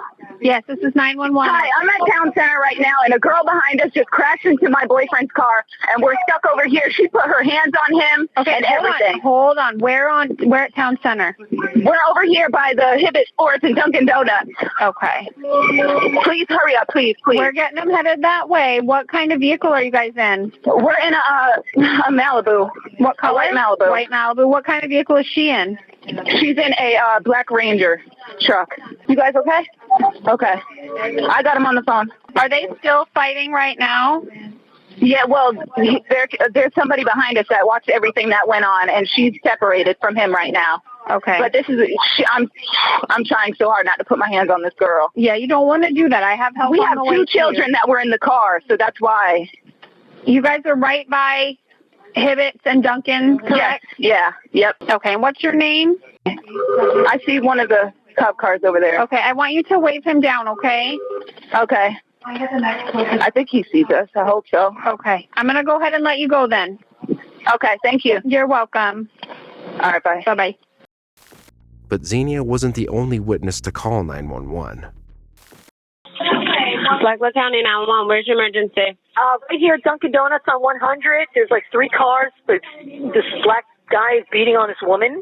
All right, hold on. Okay. Dunkin' Donuts where? Right here, Dunkin' Donuts on 100. Okay, and there's a guy and he's beating up his girlfriend? I know. I don't think it's his girlfriend. It's another girl that was, I don't know. There's 3 cars and they jumped out and we're just calling. Oh, okay. I think I have another call on it. So they're actually we're all on our physically phone, fighting? so. Okay. Are they physically fighting? Well, now they stopped, but it was physical? Yes, it was physical, yes. Okay. All right. Well, we have another call on it, okay? Okay, very good. Thank you. Bye-bye. Flagler County 911, where's your emergency? Hi, there's something going on over here at Town Center by Dunkin' Donuts. Okay. People are like screaming. I'm sure you probably already got a couple calls. Is there a car accident involved? It doesn't look like a car accident, but everybody's screaming, yelling, and out of the cars. And how many people do you think? Probably about 8. All right. Well, we have another call on it. Like they were getting ready to fight, it looked like. Yeah, you don't want to do that. I have help on the way. You guys are right by Hibbett and Dunkin'. Are they over by Hibbett? Yeah, and Dunkin' Donuts. Okay. Do you see any weapons? What's your name? I don't. I mean, I didn't really see. I was pulling in, and they were all stopped and screaming and yelling about fighting. And okay, we'll have them on the way. Thank you. All right, thanks. Bye. Marcus attempted to get back into his Chevy and drive away. In hopes of stopping her attacker from fleeing, the woman jumped back into her vehicle and crashed into Marcus's car. His girlfriend and 2 children were inside it with him. When officers arrived at the scene, all parties gave different versions of events. Battered and bruised, Jessica described how Marcus had attacked her with a baseball bat while she was on the ground. Officers found the bat in Marcus's Chevy Malibu and concluded that her injuries were consistent with her version of events, while the attacker didn't appear to have a scratch on him. Nevertheless, both Jennifer and Marcus were taken to the hospital. The 22-year-old had her lacerations treated while the man was given the all-clear for the sudden back pain he was claiming to have. Once discharged, Marcus was arrested. As he was taken into custody, he told the deputy, "Yep, I kicked her ass." Marcus Green was charged with aggravated battery with a deadly weapon.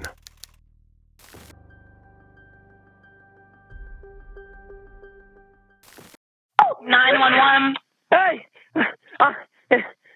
Please get someone to my house. Please. What's going on? Please, my girlfriend, I think she just shot my blood everywhere, please. She what? So, please. Okay, please get someone here. Please. Ma'am, I need you to calm down. Sir, ma'am, listen to me. Sir, Listen, hang on. Let me tell you the truth. I'm Deputy Banks with the St. Johns County Sheriff's Office. I work with y'all. Get someone here now. Okay, I need you to calm down then. You know how it goes. What's the address? I don't... 40. Okay, what's going on there? My girlfriend just shot herself with my weapon. Please get someone here now. Please. Sir, we're doing that while I'm talking to you. Is she still breathing? No, there's blood coming out of everywhere. Please. Okay, so she's not breathing. Call dispatch on TAC 2. Get them here now. Sir, they are on the phone. I need you to calm down. Tell me we're coming as fast as we can, okay? Calm down for me, okay? You don't understand. We're coming as quick as we can. Please get someone here. Jeremy. When St. Johns County Sheriff's deputies arrived at Jeremy Banks' St. Augustine, Florida home on September 2nd, 2010, they found his 24-year-old girlfriend Michelle O'Connell lying on the floor with a gunshot wound to the head and dozens of prescription painkillers in her pocket.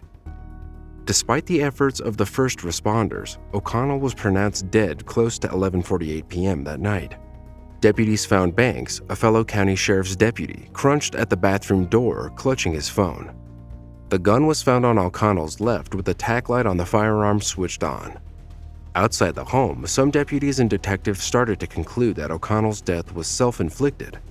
Some of them were later interviewed as part of the investigation. As they consoled their co-worker, he told one of them that he was sitting on his motorcycle in the garage when he heard a pop and rushed inside, saying, "The bedroom door was locked and I screamed her name again. I heard it go off a second time." But her family doubts the story, and the twist that followed will make you question it too. Her mother, Patty O'Connell, said the family found it hard to believe that the single mom who worked multiple jobs to support their 4-year-old daughter, Alexis, would take her own life. In fact, Michelle O'Connell had just landed their dream job at a daycare center. Her siblings were outraged when they realized that the sheriff's office had spent only a few hours investigating before deciding she had taken her own life. Through various interviews, Michelle's last hours were mapped out. She and Banks had been to a Paramore concert that night, and Banks told detectives the two argued before, during, and after the show, which was the norm for the couple. According to her sister, Chrissy, Michelle wanted to break up with Banks that night. They had discussed it at lunch together that day, but she said her sister decided to go to the show first since she had already bought the tickets in advance. Her family says there had been whispers about verbal and physical abuse within their relationship from both sides. Their brother Sean was with them at the concert and said Banks was kind of withdrawn during the show. Meanwhile, her sister Chrissy was babysitting Alexis when she began receiving text messages from Michelle's phone during the show. This was when the strange text came through. "Promise me one thing. Lexi will be happy and always have a good life." Chrissy wrote back, "Promise you what?" When Michelle repeated it, Chrissy asked what was going on, and Michelle said she would be there soon, but she never arrived to pick up her daughter. Then, according to Banks, the couple broke up on the way home from the concert. However, he claimed that once they got to the house, they were fine. He said Michelle was inside the house while he waited outside with two friends. At one point, she went outside to retrieve a makeup bag from the car and quickly returned inside. After 10 to 20 minutes, Banks said his friends left, and he was sitting alone in the garage when he heard the popping sound. And that's when he started screaming her name. Deborah Maynard, a former St. Johns County Sheriff's deputy, later fired for untruthfulness, was one of the first to arrive and says she questioned what she heard on the scene. They took the boyfriend's word for it that Michelle had taken her life.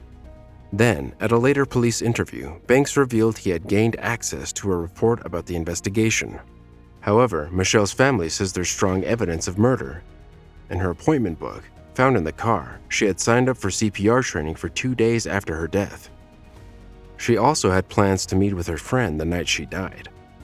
On top of that, the pills found in her pocket weren't in her system. They were from Banks's prescription bottles and were all accounted for. While the sheriff's department and Michelle's family are at odds over how she died, it's undeniable that she was killed with Banks's service weapon. 4 months after O'Connell's death, Sheriff Shore bowed to pressure from the O'Connell family, knowing that his department's investigation had fallen short, and asked state investigators to take a fresh look. Florida Department of Law Enforcement investigator Rusty Rogers was assigned to the case. In his investigation, he found 2 women who say they heard 2 screams for help from a woman and 2 gunshots the night Michelle O'Connell died, something Shore's department had missed. Why would someone scream for help if they were taking their life? In addition, Rogers interviewed Banks and asked a University of Florida child protection team to interview O'Connell's daughter, Alexis, who was 5 years old at the time. During her interview, Alexis indicated that she had witnessed some of the hostility between her mother and Banks, saying at one point that the man was a bad person who fights with her mother. A crime scene reconstructionist with decades of experience also assisted Rogers in his investigation. Depending on where the shell cases landed, the test was designed to determine whether Michelle shot herself or not. The crime scene reconstructionist concluded that her death was a homicide. Following his investigation, Rogers presented his findings to the medical examiner, Dr. Hoban, who believed that Michelle O'Connell's death was probably a homicide. Hoban filled out an amended death certificate and listed homicide as the manner of death. Still, he never officially filed it because he was told to hold off by the state attorney while the investigation continued. The state's medical office later reprimanded the examiner for keeping that document and others at his home. A new medical examiner, Dr. Predrag Bulik, was then consulted, and he believed Michelle's death was self-inflicted. Both Sheriff Shore and Jeremy Banks pushed back against Rogers' findings. Shore penned a 152-page review of the case, primarily a positive assessment of his department. He ridiculed the field test since it was done in an open field and didn't consider the variables at the scene, such as walls, a ceiling, furniture, and Michelle O'Connell's extremities. Meanwhile, Banks filed a lawsuit against the FDLE and Rogers, claiming Rogers' detaining him for the purpose of his investigation violated his civil rights. Then, Special Prosecutor Brad King, a state attorney from a nearby district, investigated the case. Then, shockingly, in March 2012, King broke the news to the O'Connell family that his office would not be moving forward with charges. 5.5 years after Michelle O'Connell's death, her family exhumed her body and asked Dr. William Anderson, a forensic pathologist and former deputy chief medical examiner, to review the autopsy report. While examining the x-rays taken during Michelle O'Connell's original autopsy, Anderson noticed there was another injury on her body. Her jawbone was in 2 pieces and her hip was fractured. It's significant because Anderson said the fracture could explain what happened to Michelle before she died. And the autopsy showed that it was more likely that the injury to her jaw was blunt force rather than bullet inflicted. After Shore learned of the exhumation, he issued a statement about the family, saying in part, it was reprehensible. Banks has always denied involvement in his girlfriend's death and has never been charged with a crime. He remains a sheriff's deputy with St. Johns County. Having gotten the answers the family was looking for, Michelle O'Connell's body was returned to her grave, but her death is still an open question for the family. In spring 2018, a judge found that FDLE agent Rusty Rogers had probable cause to detain Banks for homicide and dismissed Banks' civil lawsuit in Rogers' favor. After Banks' civil suit was dismissed, the O'Connell family pushed then Florida Governor Rick Scott to assign a new special prosecutor to Michelle's case, but Scott didn't appoint one before his term ended. In a bizarre twist, in January 2019, police responded to what they called a suspicious death of an amateur sleuth who had been researching the O'Connell case independently. The private citizen was shot dead in their St. Augustine condo, which is within the jurisdiction of the St. Johns County Sheriff's Office. Due to the O'Connell case connection, the department turned the case over to the neighboring Putnam County Sheriff's Office.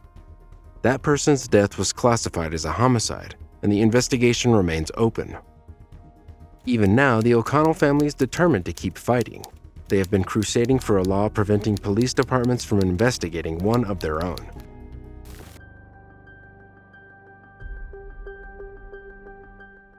A mother sent her son a message to say she loved him just 20 minutes before these 911 calls. But somebody just came through and killed my homeboy. We on exit 13. I can't understand what you're saying. But somebody just came through here and killed my homeboy. We're off exit 13. They killed what?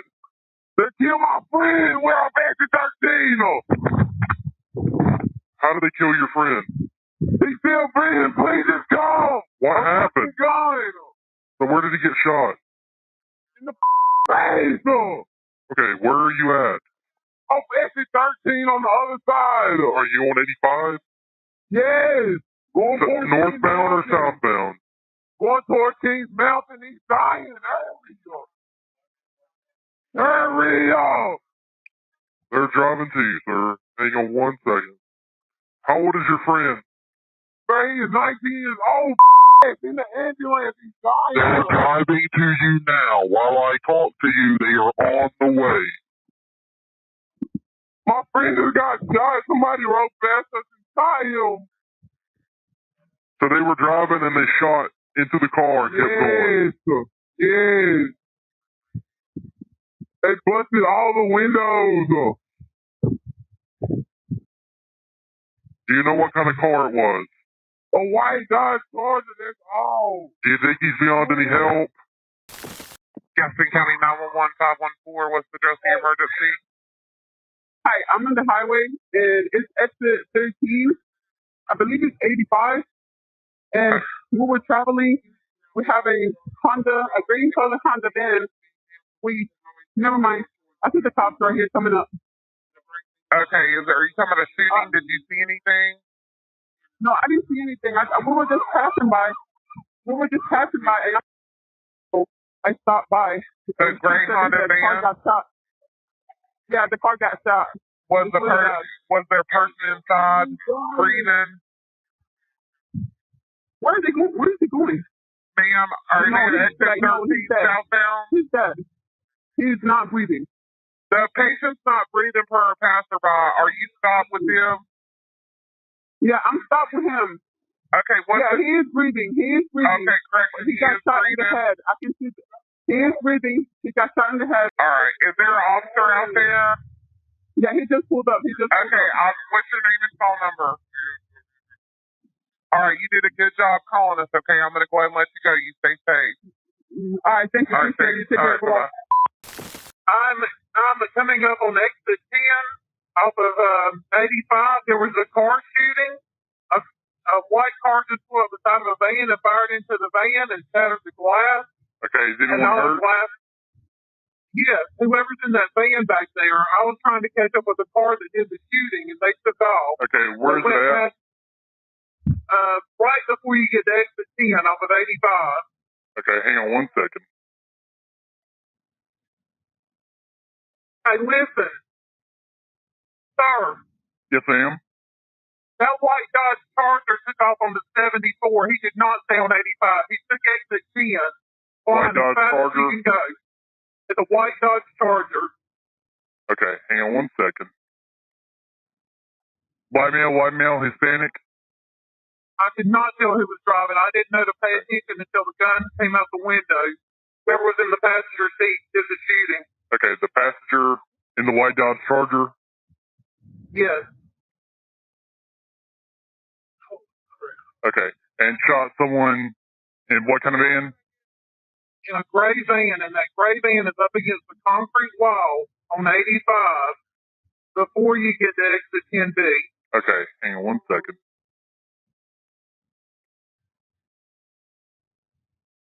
All right, so they are stopped in the median? Yes, near the concrete wall. I'm going to turn around and go back to that van. What's your name? If I could catch up. My name is... What's your telephone number? All right, did you witness it? Yes. Okay. I was the car behind the gray van. So the gray van came around me. I was in the center lane. The gray van came around me and pulled in front of me. And then that's where the white Charger came up side of that gray van and started shooting into the gray van. All right. How many shots did they fire? It just sounded like multiple shots. Just like bam, bam, bam. It was just multiple. And glass started flying everywhere into my car from that van. Okay.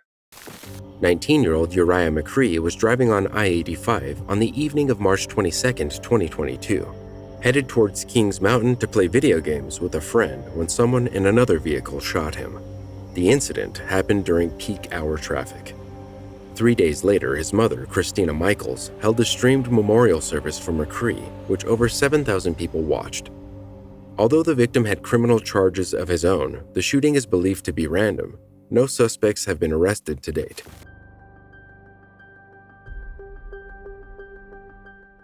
While a Kent County homeowner traded gunfire with an intruder who was trying to steal his truck keys, his wife called 911. call him. Okay, Your call 911. son, hello. We've got somebody attacking our truck out in our driveway. Attacking your truck out in your driveway? Yes, and they have a gun. They have a gun. What's your address? No, we have no. Oh, Okay, is it male, female? it's a male with a hoodie. I don't know. I can't look out there.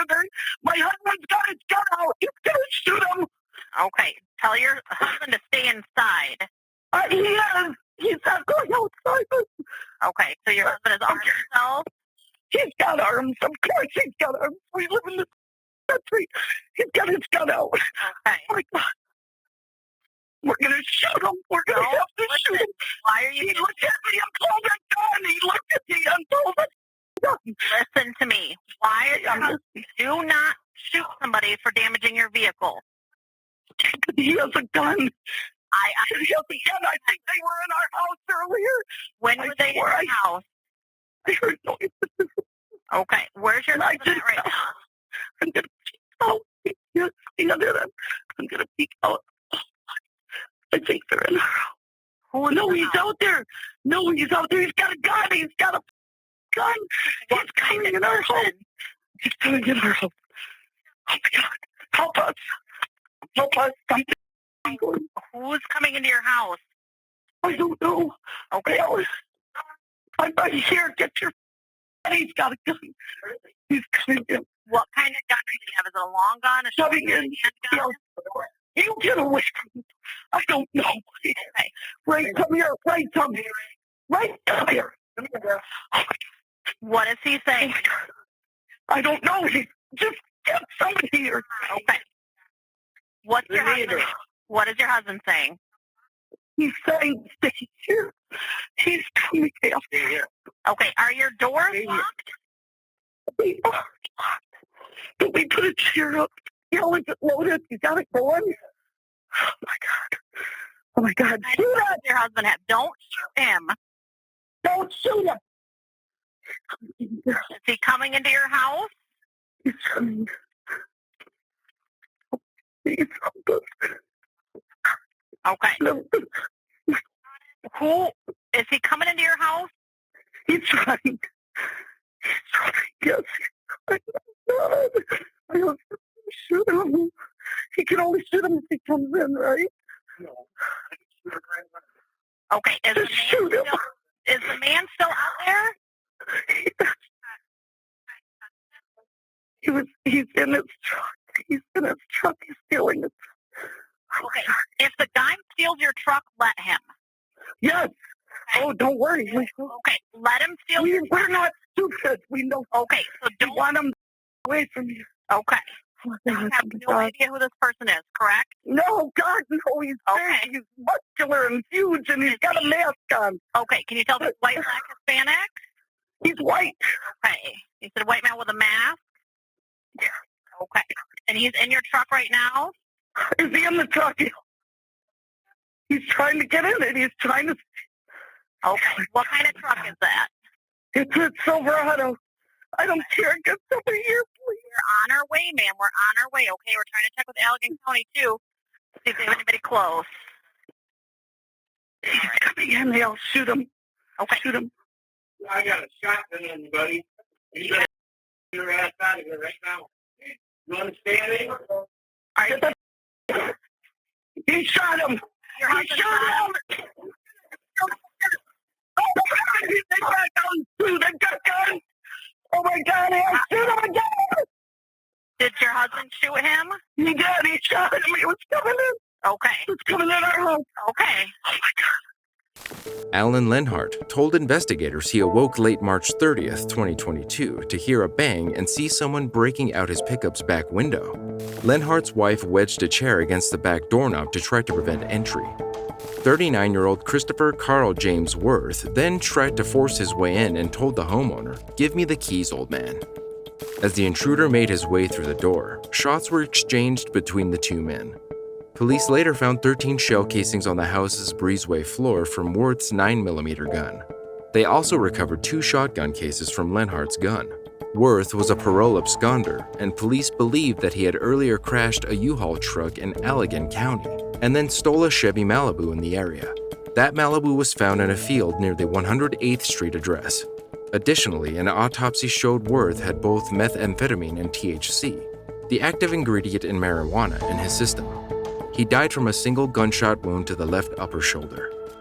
On May 3, 2022, prosecutors ruled that Lenhart was justified in using deadly force against the intruder.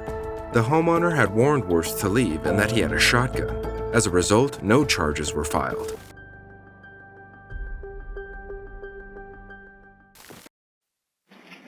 Jasper 911, what's the address emergency? I just got the right from the James Point going to Arlington. My car tipped over the bridge. I'm in the water. I'm freezing. Yes, sir. Stay on the phone with me. We have police and rescue on the way, okay? Are you still inside the water? No. Yeah, I'm in the car. You're still in the vehicle? Yeah, I'm on top of it. You're on top? Okay, stay on the phone with me if you're able to, okay? Yeah. Is it just you, sir, or is it more than one victim? Just me. Just you? Yeah, my car's starting to sink. I won't be able to be on it. Listen, we have help on the way, okay? Stay on the phone with me if you're able to. Hey! Hey! Hey! Hey! Sir, can you hear me? Hey, just try to stay on the phone with me if you're able to, okay? Yes, sir, we have help coming to you. Don't hang up.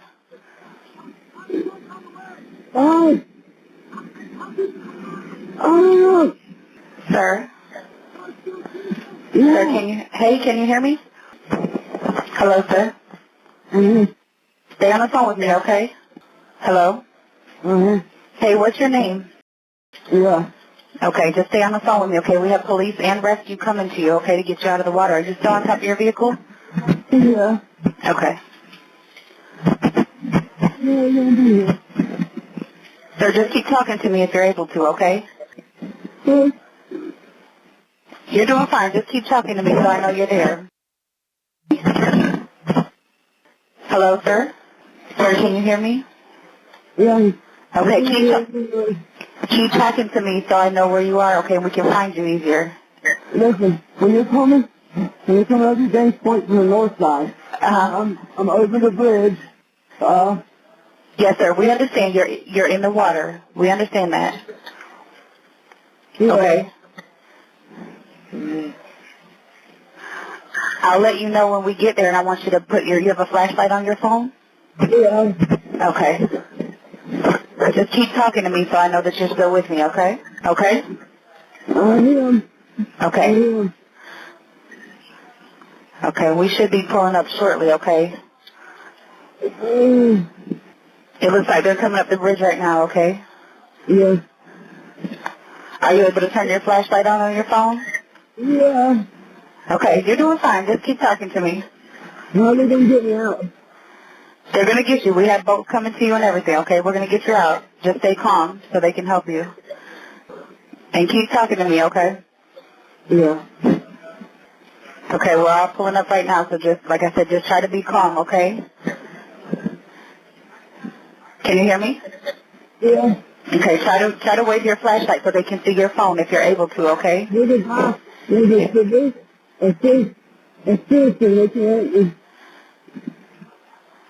I'm freezing. I gotta get me out. I know you're cold. Just stay on the line. They're trying to get you out, okay? We're pulling up now. I'm cold. Yeah. Who are you there with, sir? Some civilians. Sir, can you hear me? Yeah. Okay. Who are you talking to?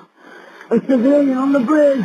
Okay, good. Just keep talking, okay? We're pulling up. I don't know. No. Where they at? Keep talking, okay? They're pulling up. They're gonna come get you. Just stay on the phone with me. They gotta put something down here and get me out of the freezing.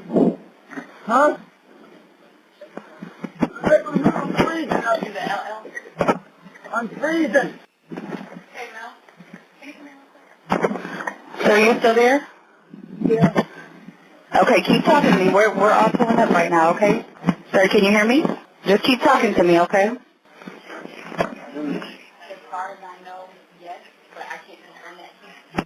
So are you still there? Okay, keep talking to me, okay? You're doing fine. Just try to stay calm and keep talking to me. Hey, can you hear me? Yeah. Okay, just keep talking, okay? Everybody's there. They're going to try to get you out of the water. Just try to stay calm so you can listen to them, okay? I'm freezing. Who is that, sir? Who are you talking to? They got like a buoy.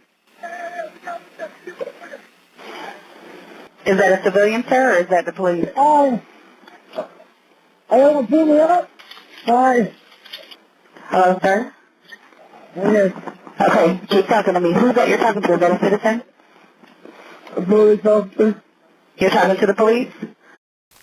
On the night of February 6, 2021, a car crash sent 27-year-old Jared Allen Registe's vehicle hurling over Dames Point Bridge's concrete barrier and into the icy waters of the St. Johns River.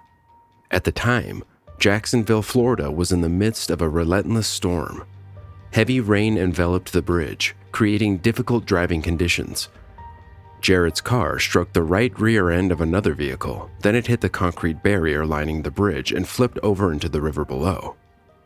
As the vehicle started sinking, Jared found himself trapped in the submerged wreckage, fighting against the frigid water and disorienting darkness.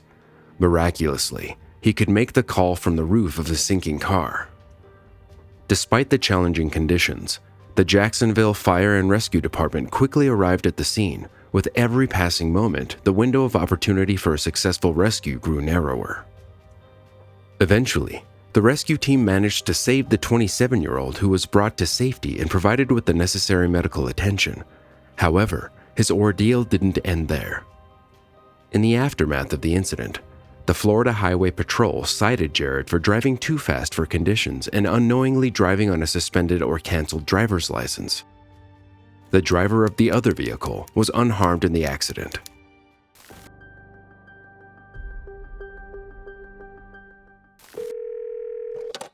A brave 14-year-old girl in Massachusetts confronts a career criminal who broke into her home, helping police catch the suspect and earning praise from local law enforcement. 911, this is Dakota. Do you need police fire? Somebody just tried breaking into my house. Where are you? I'm at work. I'm home alone. I'm going to call my parents. Is that okay? Yeah. Why don't you stay on the line with me? I got him out of the house. I scared him. I took a video of his truck leaving, so I have his license plate number. 3840. Start to... Yeah. Can I just call my parents really fast? Party is in the house. Young people. What? I am just getting cars heading that way. Okay, I'm sorry. Can I please just call my parents really fast? Do you have another phone? No. Okay, I'll just stay on the line. Sorry. Yep. I'm just really scared. How old are you, dear? I'm 14. 14? Yeah. 14-year-old is in the house. You can I just woke up to somebody in the house. Inside the house. At least you scared him off. Not sure. He's home alone. Relax. Where are you now, dear? I'm sorry. Where are you now? I'm inside the house. I'm like in the front little area. Can you get somewhere secure, like maybe a bathroom, and lock the door? Yeah, I got it. Yeah. I'm going to use my sister's phone to call her parents. Okay. Thank you. Relax. I have everyone rolling your way. It was Good Friday in April 2022 when 14-year-old Avery Cormier realized there was an intruder in her home. Her 12-year-old sister was still sound asleep upstairs since it was just after 7 a.m. So Avery confronted the man on her own with 2 steak knives.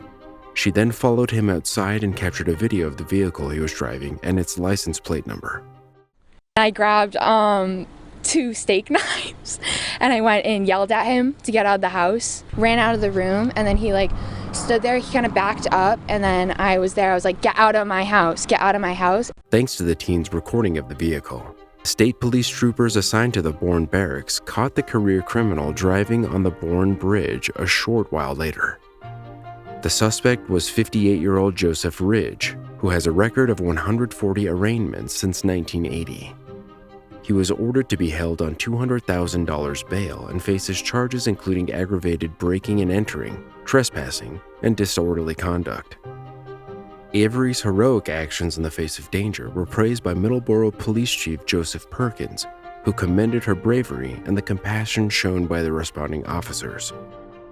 The investigation is ongoing.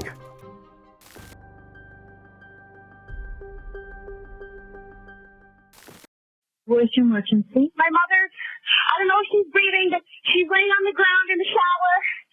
Okay. Okay? So you don't know if she's breathing? I don't know if she's... Is she unconscious? I don't know. I need to go over there and see if she's okay. Okay. How do you know she's down there? My dad's over there. He's over there. Can you go to her now and just meet him? I need to put you on hold. It's like a house call. Oh my God, he was going everywhere. We're going to get somebody started. Ma'am. Oh my God, my mother.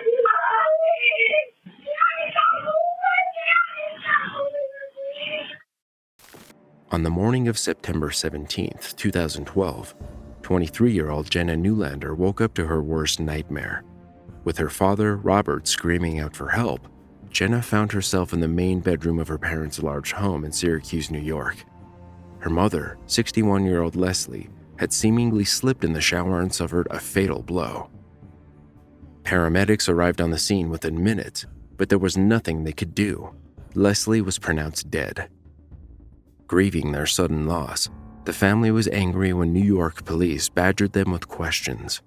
According to Robert, after discovering his wife was bleeding in the shower, he carried her from the bathroom into the bedroom to attempt to resuscitate her. But that didn't explain the pattern of blood.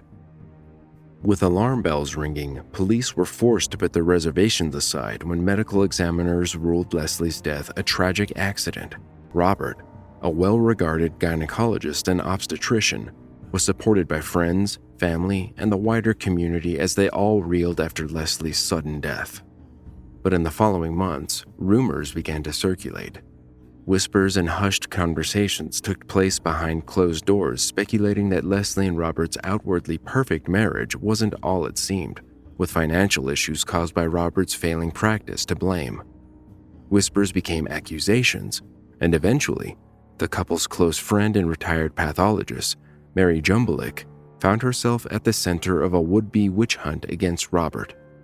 Except it wasn't. Mary listened to the concerns people had against her longtime friend, and with her training as a forensic scientist, she knew she couldn't stay silent.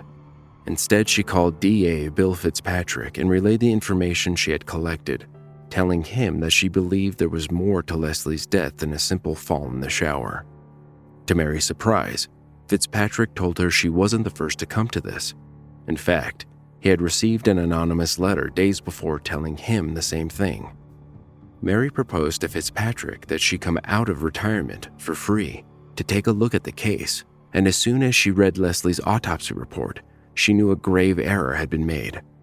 Leslie had died from a penetrating wound at the back of her head, so severe that Mary had only seen similar injuries in car accidents or fallen from over 20 stories.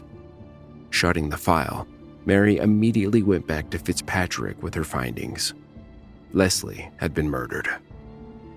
The case was reopened and police began investigating Robert, who initially cooperated. Robert told detectives how he and Leslie had indeed been having marital issues and, at the time of her death, were sleeping separately. He relayed his version of what happened on September 17th, telling detectives how that morning he had gone for a run and, once home, had made Leslie a cup of tea, placing it on the table next to the bed while she showered. Robert told detectives how an hour later, he grew concerned when Leslie hadn't reemerged and went to the bathroom to check she was okay. Here he found her lying on the floor, blood everywhere. He then called for his daughter, who was in her room, to help resuscitate his wife, carrying her into the bedroom. But detectives had their own theory. They believed that an enraged Robert had chased Leslie through the house, set on killing her. Leslie ran for her life until, eventually, she was cornered and struck. Detectives speculated that the woman had struggled hard, and after her death, Robert moved her body to account for the amount of blood spread across the room. Investigators spoke to the Newlanders' housekeeper, who told them that the bedsheets had been changed on the day of Leslie's death, leading them to believe that she had died before Robert had gone on his run, with him disposing of the sheets and murder weapon once out of the home. The medical examiner was presented with the new evidence and statements by detectives, and finally, Leslie's cause of death was officially changed. She had been murdered. After a grand jury indictment on June 23, 2014, Robert was charged with his wife's murder. In March 2015, his trial began. Despite retaining some of the best attorneys and the continued support of his children, who could not believe he could do such a thing, the evidence was against him. A unanimous guilty verdict came on July 30th, 2015, and Robert was found guilty of killing Leslie Newlander and was sentenced to 20 years to life. But that isn't the end of it. 3 years later, in 2018, Robert's verdict was reversed after a juror was found guilty of misconduct during his trial. He was released on bail, and a new trial was awarded in October 2019. But of course, COVID swept the world shortly after, and Robert's second trial was postponed until 2022. In March, he was again found guilty of killing Leslie Newlander after just 6 hours of jury deliberation. He was sentenced to 20 years to life, with credit for the previous 3 years he had served. In a case that was closed so quickly initially, Leslie finally got justice, and Robert remains behind bars. Since publishing this story, Robert Newlander's lawyers again argued before an appeals court in September 2023 that the twice convicted murderer should get a third trial or a lesser sentence. This unsolved murder victim's family thinks the caller knows more than she is telling.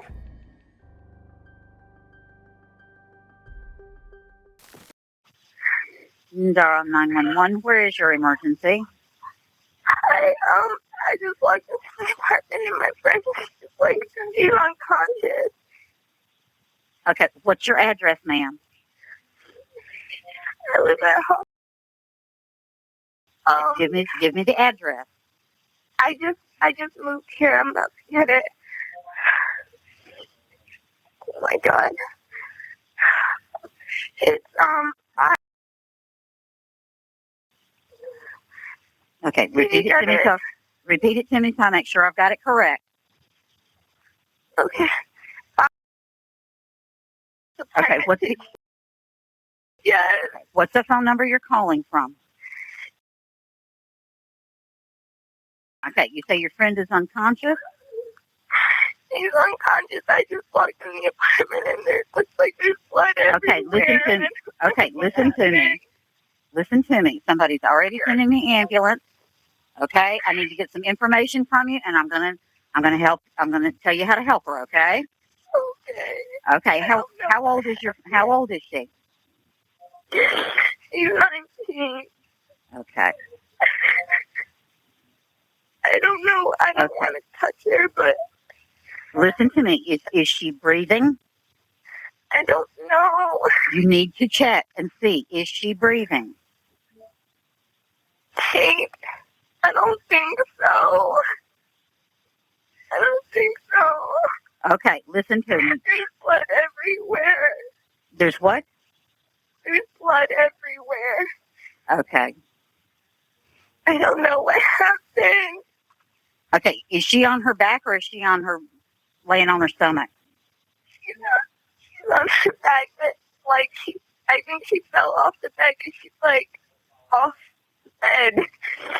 There's blood all over the pillows, in the comforter. I just don't know what happened. Okay. All right, listen to me, all right? Is someone coming? Yes, I've got somebody coming. I need for you to help her. I need for you to go up to her. We need to see if she's breathing or not. Okay? I don't think so. Okay. Listen to me. Go up. The paramedics are on their way. I want you to stay on the line. I'm going to tell you what to do next, all right? Are you right by her now? Yes. Okay. Listen carefully. Moving. She's not moving. Okay. No. Will you touch her arm? Tell me, how does she feel? She's not moving. Okay, ma'am, we need to find out if we can help her or not. You've got to, do as I'm asking so we can help her. All right? Okay. If you can, lay her flat on her back. Remove any pillow. Lay her flat on her back. Flat on her back. Remove any pillow. Okay. Okay. Kneel next to her. Look in her mouth for food or vomit. Blood. Really? Okay. Kneel next to her. Look in her mouth for food or vomit. Blood. Tell me something. Listen to me. What is your name? Karina. I'm sorry. I'm really sorry. It's okay, honey. It's okay, honey. Listen to me. I don't know. Okay. All right. Listen to me. When you touch her, how does she feel? Does she feel warm? No, she feels cold. She feels cold? Okay. Yes. Okay. All right. Don't touch anything else, okay? Don't touch anything else. Hurry. Okay, they're on their way. I've got police on the way to you, and I've got medics on the way. Okay? I can't believe this. Okay, now tell me again. Get here, though. Okay, they're on their way, honey. They're coming as fast as they can. You just stay on the phone with me, all right? I am. Okay, tell me again what your name is. It looks like someone has been in there because she's not like the cell. I don't know what Okay. I've let them know. We've got everybody on the way to help you. Now, tell me again what your name is. What? What is your name? Karina Rosario. Karina? Yes. Okay, Karina. You sit down on the couch and don't touch anything, okay? You just sit down. I'm not touching anything. Okay. I just want you to sit down because the police and the medics are going to be there. They're coming just as fast as they can, all right? Okay. You just stay on the phone with me. Okay. Okay? I can't believe this. No, someone had to have been in there. Okay. We've got first responders on the way. There's a fire truck coming. There's a medic coming, and the sheriff's department's on the way to you. Okay? You just stay on the phone with me until somebody gets there with you. All right? Okay. Okay, Karina. How old are you, Karina? I'm 20. You're 20? Okay, hon. You're doing all right. You're doing all right. You just stay on the phone with me. I see the police. You see the police? Yes. Okay. You let me know when they get in there with you, and then you can talk to them, all right? I just don't want you to be alone right now. Okay. Okay? You just stay on the phone with me. Okay. Are they in there with you? They coming in? Yes. Thank you. Okay, honey. All right. Bye-bye. Bye. When 19-year-old UNC student Faith Hedgepeth was murdered in 2012, the 911 call came from her roommate, Karina Rosario. Even today, Roland Hedgepeth thinks Rosario knows more than she admits about his daughter's murder. The beautiful young woman was a promising student who was much loved by her family and her Native American Haliwa-Saponi tribe in North Carolina. At 19 years old, Hedgepeth was aiming to be the first of her family to graduate college. She lived in an off-campus apartment near the University of North Carolina in Chapel. The night the young woman died, the two girls had gone to a club called The Thrill in downtown Chapel Hill. They got home around 3 a.m., and then at 4:30, Rosario left. She later told police Hedgepeth was in bed asleep at the time. When she returned home several hours later, she found the victim had been bludgeoned to death with what authorities would later identify as an empty Bacardi rum bottle. Hedgepeth had also been assaulted. Police found DNA and semen at the scene that they believe came from the killer. Two investigators openly admit the call sounds fake, like Rosario might have been offering up a theory about what happened to Faith to steer suspicion away from her. They also found it odd that Rosario never said Faith Hedgepeth's name. In fact, she doesn't even say my roommate, instead using distancing language. At the crime scene, investigators found a note scrawled on a fast food bag that read, "I'm not stupid, jealous." And there was a voicemail that Hedgepeth accidentally left on her friend Una Chavez's phone in a pocket dial. It was initially dismissed as evidence because the timestamp placed it while the girls were still at the nightclub. Plus, it was too garbled and staticky to make out any audio.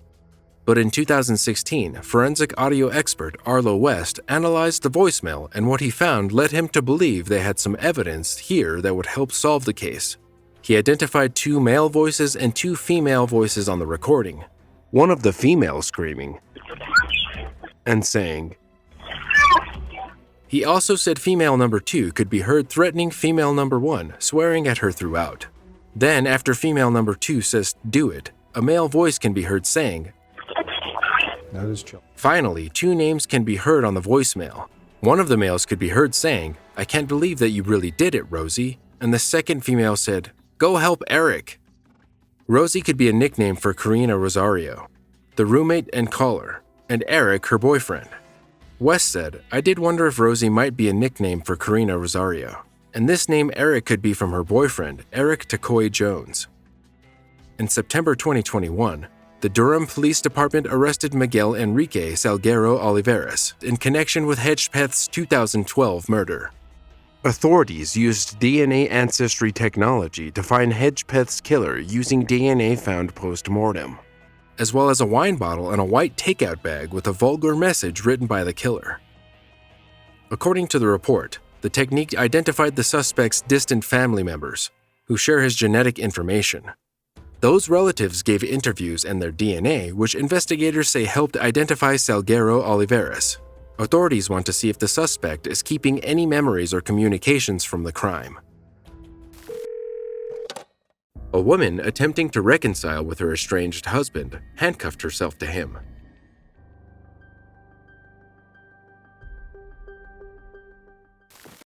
Fairfield, 526. Fairfield, Connecticut. What's going on? My wife has handcuffed me. I need assistance right away. What happened? My wife has handcuffed me. Okay, She's attacking me. She's handcuffed me. Pair of handcuffs. Okay. She's handcuffed me. She's attacking me. I have not done anything to hurt her. She has a record of violence.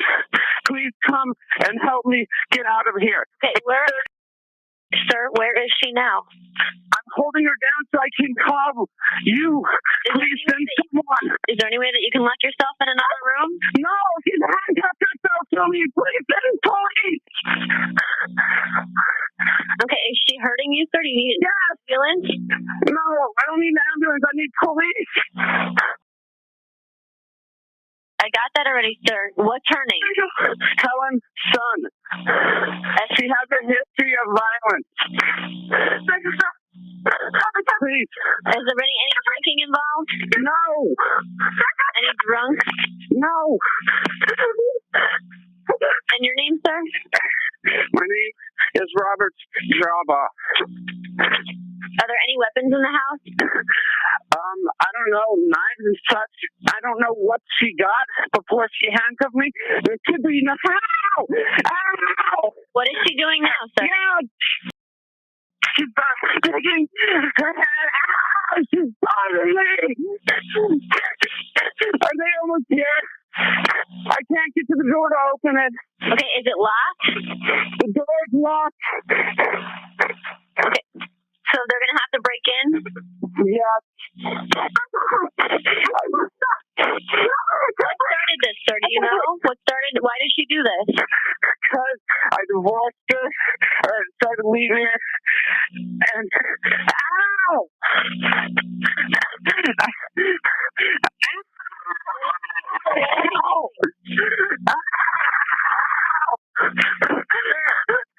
Oh, God! What is she doing that's making She's biting my arm! Is there any way that you can put something so she can't bite you? No! I'm just trying to use every hand to keep her away from me. No pillows?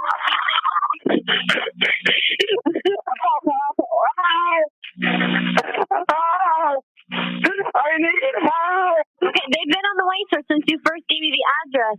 I'm just trying to keep you on the phone to make sure that everything's okay. Does she have any knives or anything that she can grab or anything? I don't know what she has. I know, sir. I already have the address. They've been on the way for a couple minutes now. Thank you. I'm so sorry. She just came out of nowhere and handcuffed you? Yes, when I woke up. And where in the house are you? I'm in the back bedroom. Back bedroom? Yes, back bedroom.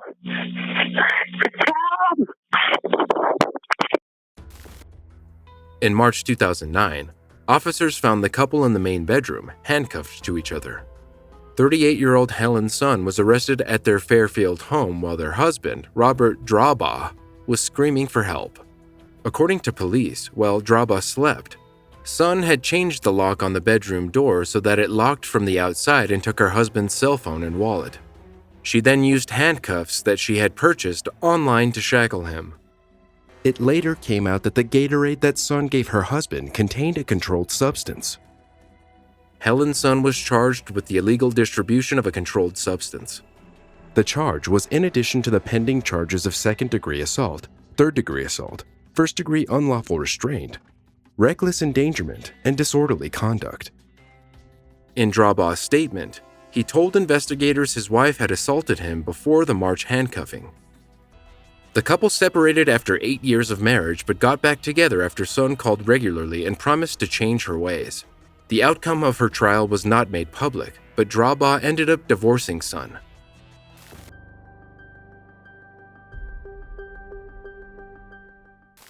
In the next call, another university student goes through her own kidnapping ordeal. When 20-year-old Skylar Williams arrived at the Ohio State University campus in February 2019, she presumed that the protection orders she had in place would be enough to keep her safe. But sadly, she was wrong. I'm calling 911. State Patrol, dispatch Phillips.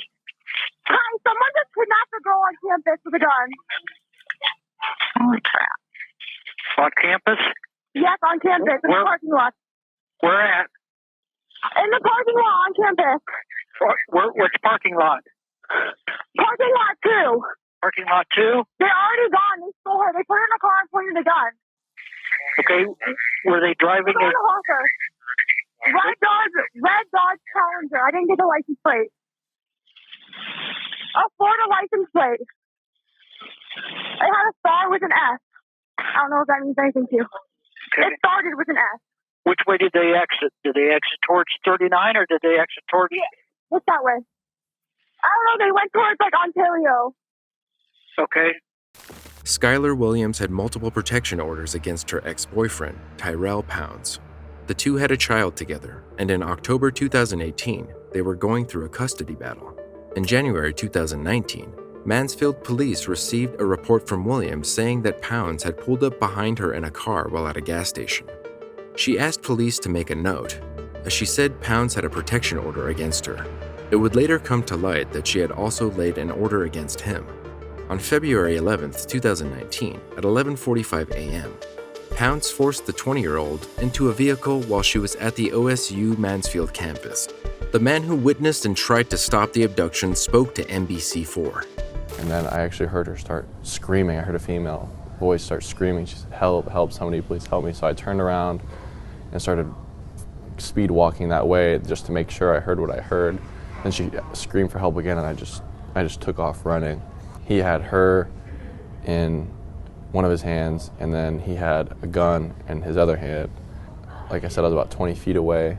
He's holding her. He has her by the back of her coat, so her face was covered, so I couldn't see her face, but I could see his face. And how I've been describing it to other people is like the eye of the tiger. Like he was in the zone. He knew what he was doing, and he was not going to let anybody stop him. So at that point, I'm probably 20 feet away from him, and that's when I see them come out. And then I'm basically sprinting towards them, so I took another step, and I'm probably about 15 feet away. And then he points the gun at me, and he points it at my chest, and he says, "Don't try it, bro." And then I'd taken another step, so I'm about 10 feet away at this point, and I slow down as much as I can, and I basically just jump behind. I put my hands up, and I jump behind a car. I really couldn't do anything because he has a gun. The only thing I could do at that point was just watch him get her into the car and jump in and drive away. Around midday, Pounds returned to his apartment and tried to barge into the bathroom where his roommate was taking a shower, demanding his car keys and a cell phone. The roommate told police that he was not himself and he was armed. Williams was crying, but she seemed unharmed. 3.5 hours later, the witness at a gas station in Gallatin County, Kentucky, called 911. After that, troopers soon located the vehicle on Interstate 71 heading southbound. The van wouldn't stop when a trooper tried to pull it over. A 20-mile pursuit started until Pounds was finally stopped around 4 p.m. A trooper heard a gunshot come from within the vehicle, leading him to pull out his gun and fire. Pounds died at the scene. Williams was taken to the University of Louisville Hospital, where she died. Initially, it was thought that a trooper shot the 20-year-old mother, but investigations revealed that her abductor had shot her in the arm and penetrated her side.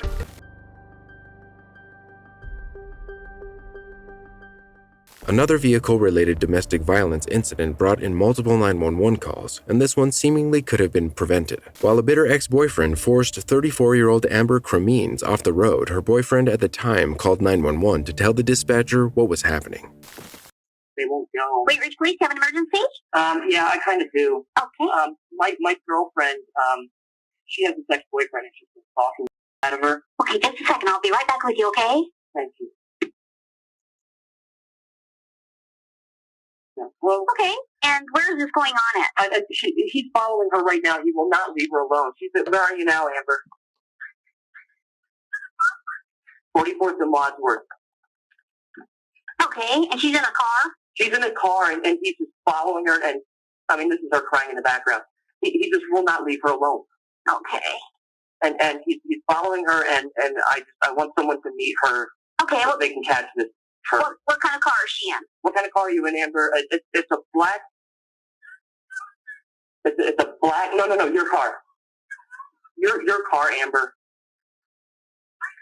Yeah. It's a black Dodge Caliber. Caliber or Dodge Challenger? Caliber. Okay. And which way is she going? Is she going north on Wadsworth? Which way are you going now? North or south? West on 44th right now.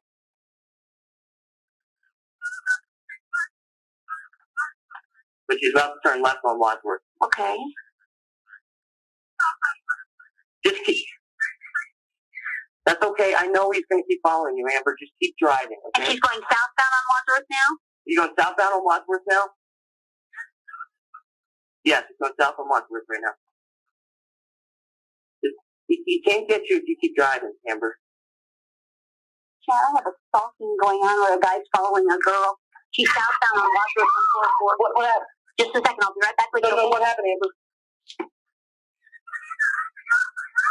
He's trying to run you off the road? Trying to run her off the road? And is she still at 44? Yeah, where are you now? Wadsworth and what? Keep your door locked. Where are you? What kind of car is he in? Does she know? What kind of car is he in? She's hysterical. I don't hear her. And is she still at 44th and Wadsworth? Are you at 44th and Wadsworth? Amber?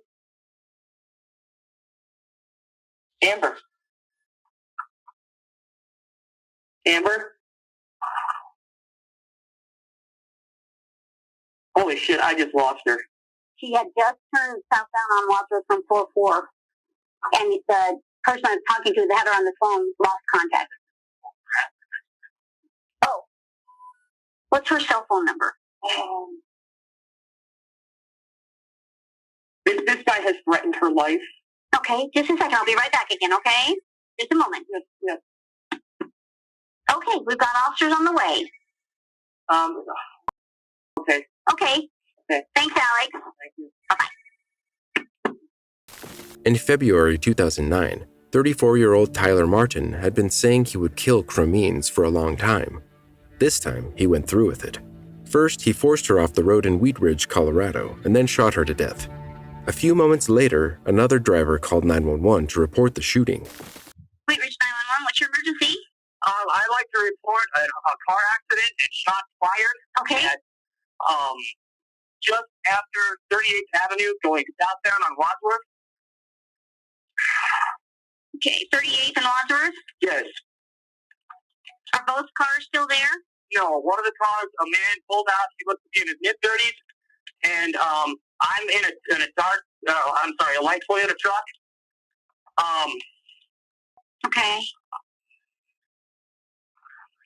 I think he shot the driver. Okay. Do you know what kind of car is involved in that accident? I'm not sure. It's still present at the scene, and there was a black Ford Contour driving southbound on Wadsworth. I'm going to let you go. I'll talk to the officer. Okay. Okay. Thanks. The couple had a relationship for about 8 years. Friends said Cremines supported Martin while they lived in apartments in Illinois and Kansas. The woman broke off the relationship in mid-2008.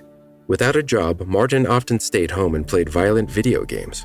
Cremines eventually told her friends that she was a victim of physical and emotional abuse. First, the 36-year-old moved to Kansas City, Missouri, and Martin followed her there. Then, she moved to Denver, Colorado, and he followed her there too. Then, Cremines was moving to a secret apartment and arranging to have her bills registered in a new boyfriend's name to hide her residence. But according to the police, Martin still knew the victim's every move. When she went to the gym, when she left, when she went to work and left. The killer had also shown neighbors 3 handguns he bought, claiming they were for protection from gang members in his Denver neighborhood. After the shooting, the suspect fled from the Chicago Police Department officers who were standing by in the Logan Square neighborhood. 2 officers spotted Martin's car about 4:30 p.m. and attempted to pull his vehicle over. However, he fled on foot and ran into the entrance of a building. The scene became a barricade situation, and a hostage barricade terrorist incident unit was called. The team attempted to communicate with Tyler James Martin, but he never answered and eventually shot himself in the head.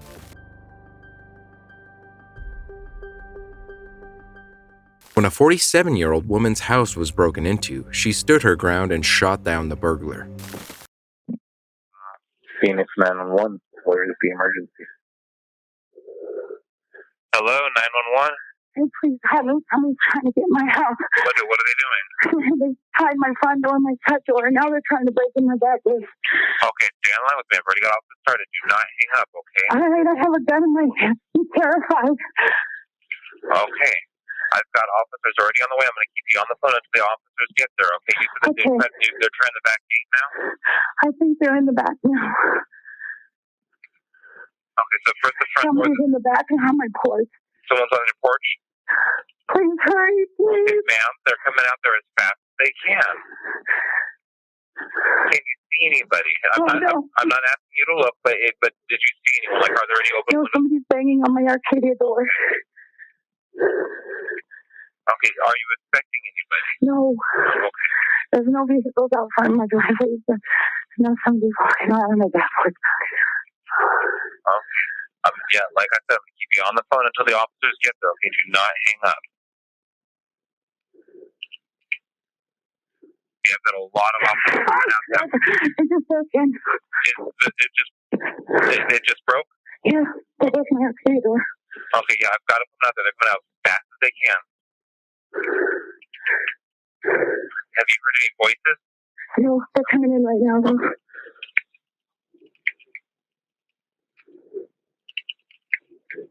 Okay, tell me if you see them. Tell me what they look like, how many of them are, whether they're men, women. I just saw one. Just saw one? Okay, did you see a person, or did you see like the shadow of a person? Green hoodie. They're coming in right now, please, please, please. Yeah, they're coming out as fast as they can. I promise you, they're coming out there as fast as they can. I've got a lot of officers responding. And as everything you're telling me, I'm typing, and the dispatcher's giving it to them immediately. They're getting all this information. They're breaking out my window. Are you in your bedroom, or? I'm in my bathroom.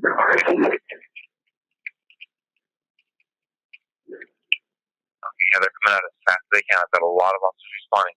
Is there an alley behind your house? You back up to the canal, right? Okay. Yeah, you don't need to answer anything. I'm just on the line with you, okay?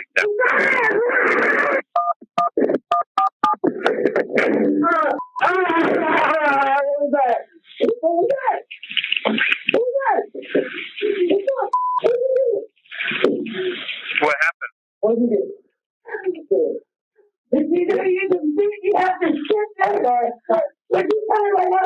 I shot him. You shot him? Yeah. Oh my God. Okay, I've got everybody coming out for help, okay? Please. Don't get up, I'll shoot again.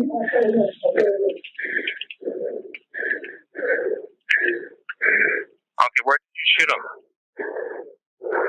Ma'am, where did you shoot him at? In my house, he's in my bathroom. No, where in his body? Where in his body did you shoot him? What? Where in his body? He's laying half in my bathroom and half in the hallway. Where in the body? No, yeah, like, did you hit him? I don't know. Okay. Okay, do you recognize him? Is he somebody? No, I don't recognize him. Okay, so he came into the bathroom where you were? I'm in the front bathroom. Okay. I said don't move.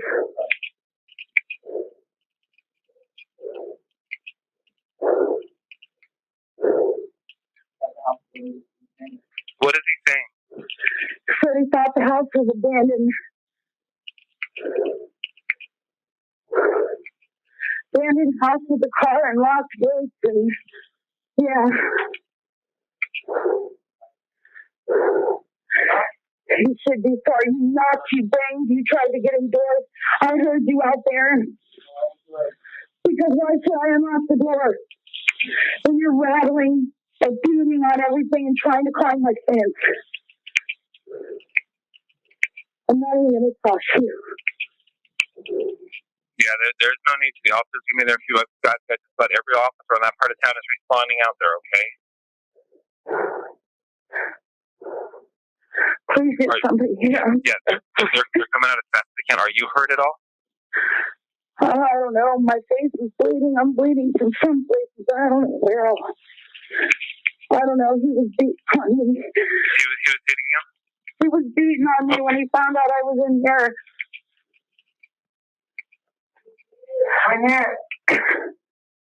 I'll wait till you see the officers before I disconnect, okay? Yeah, I'm showing they are there. They should be coming inside. Oh, okay. Okay. Come on back. I put the gun down.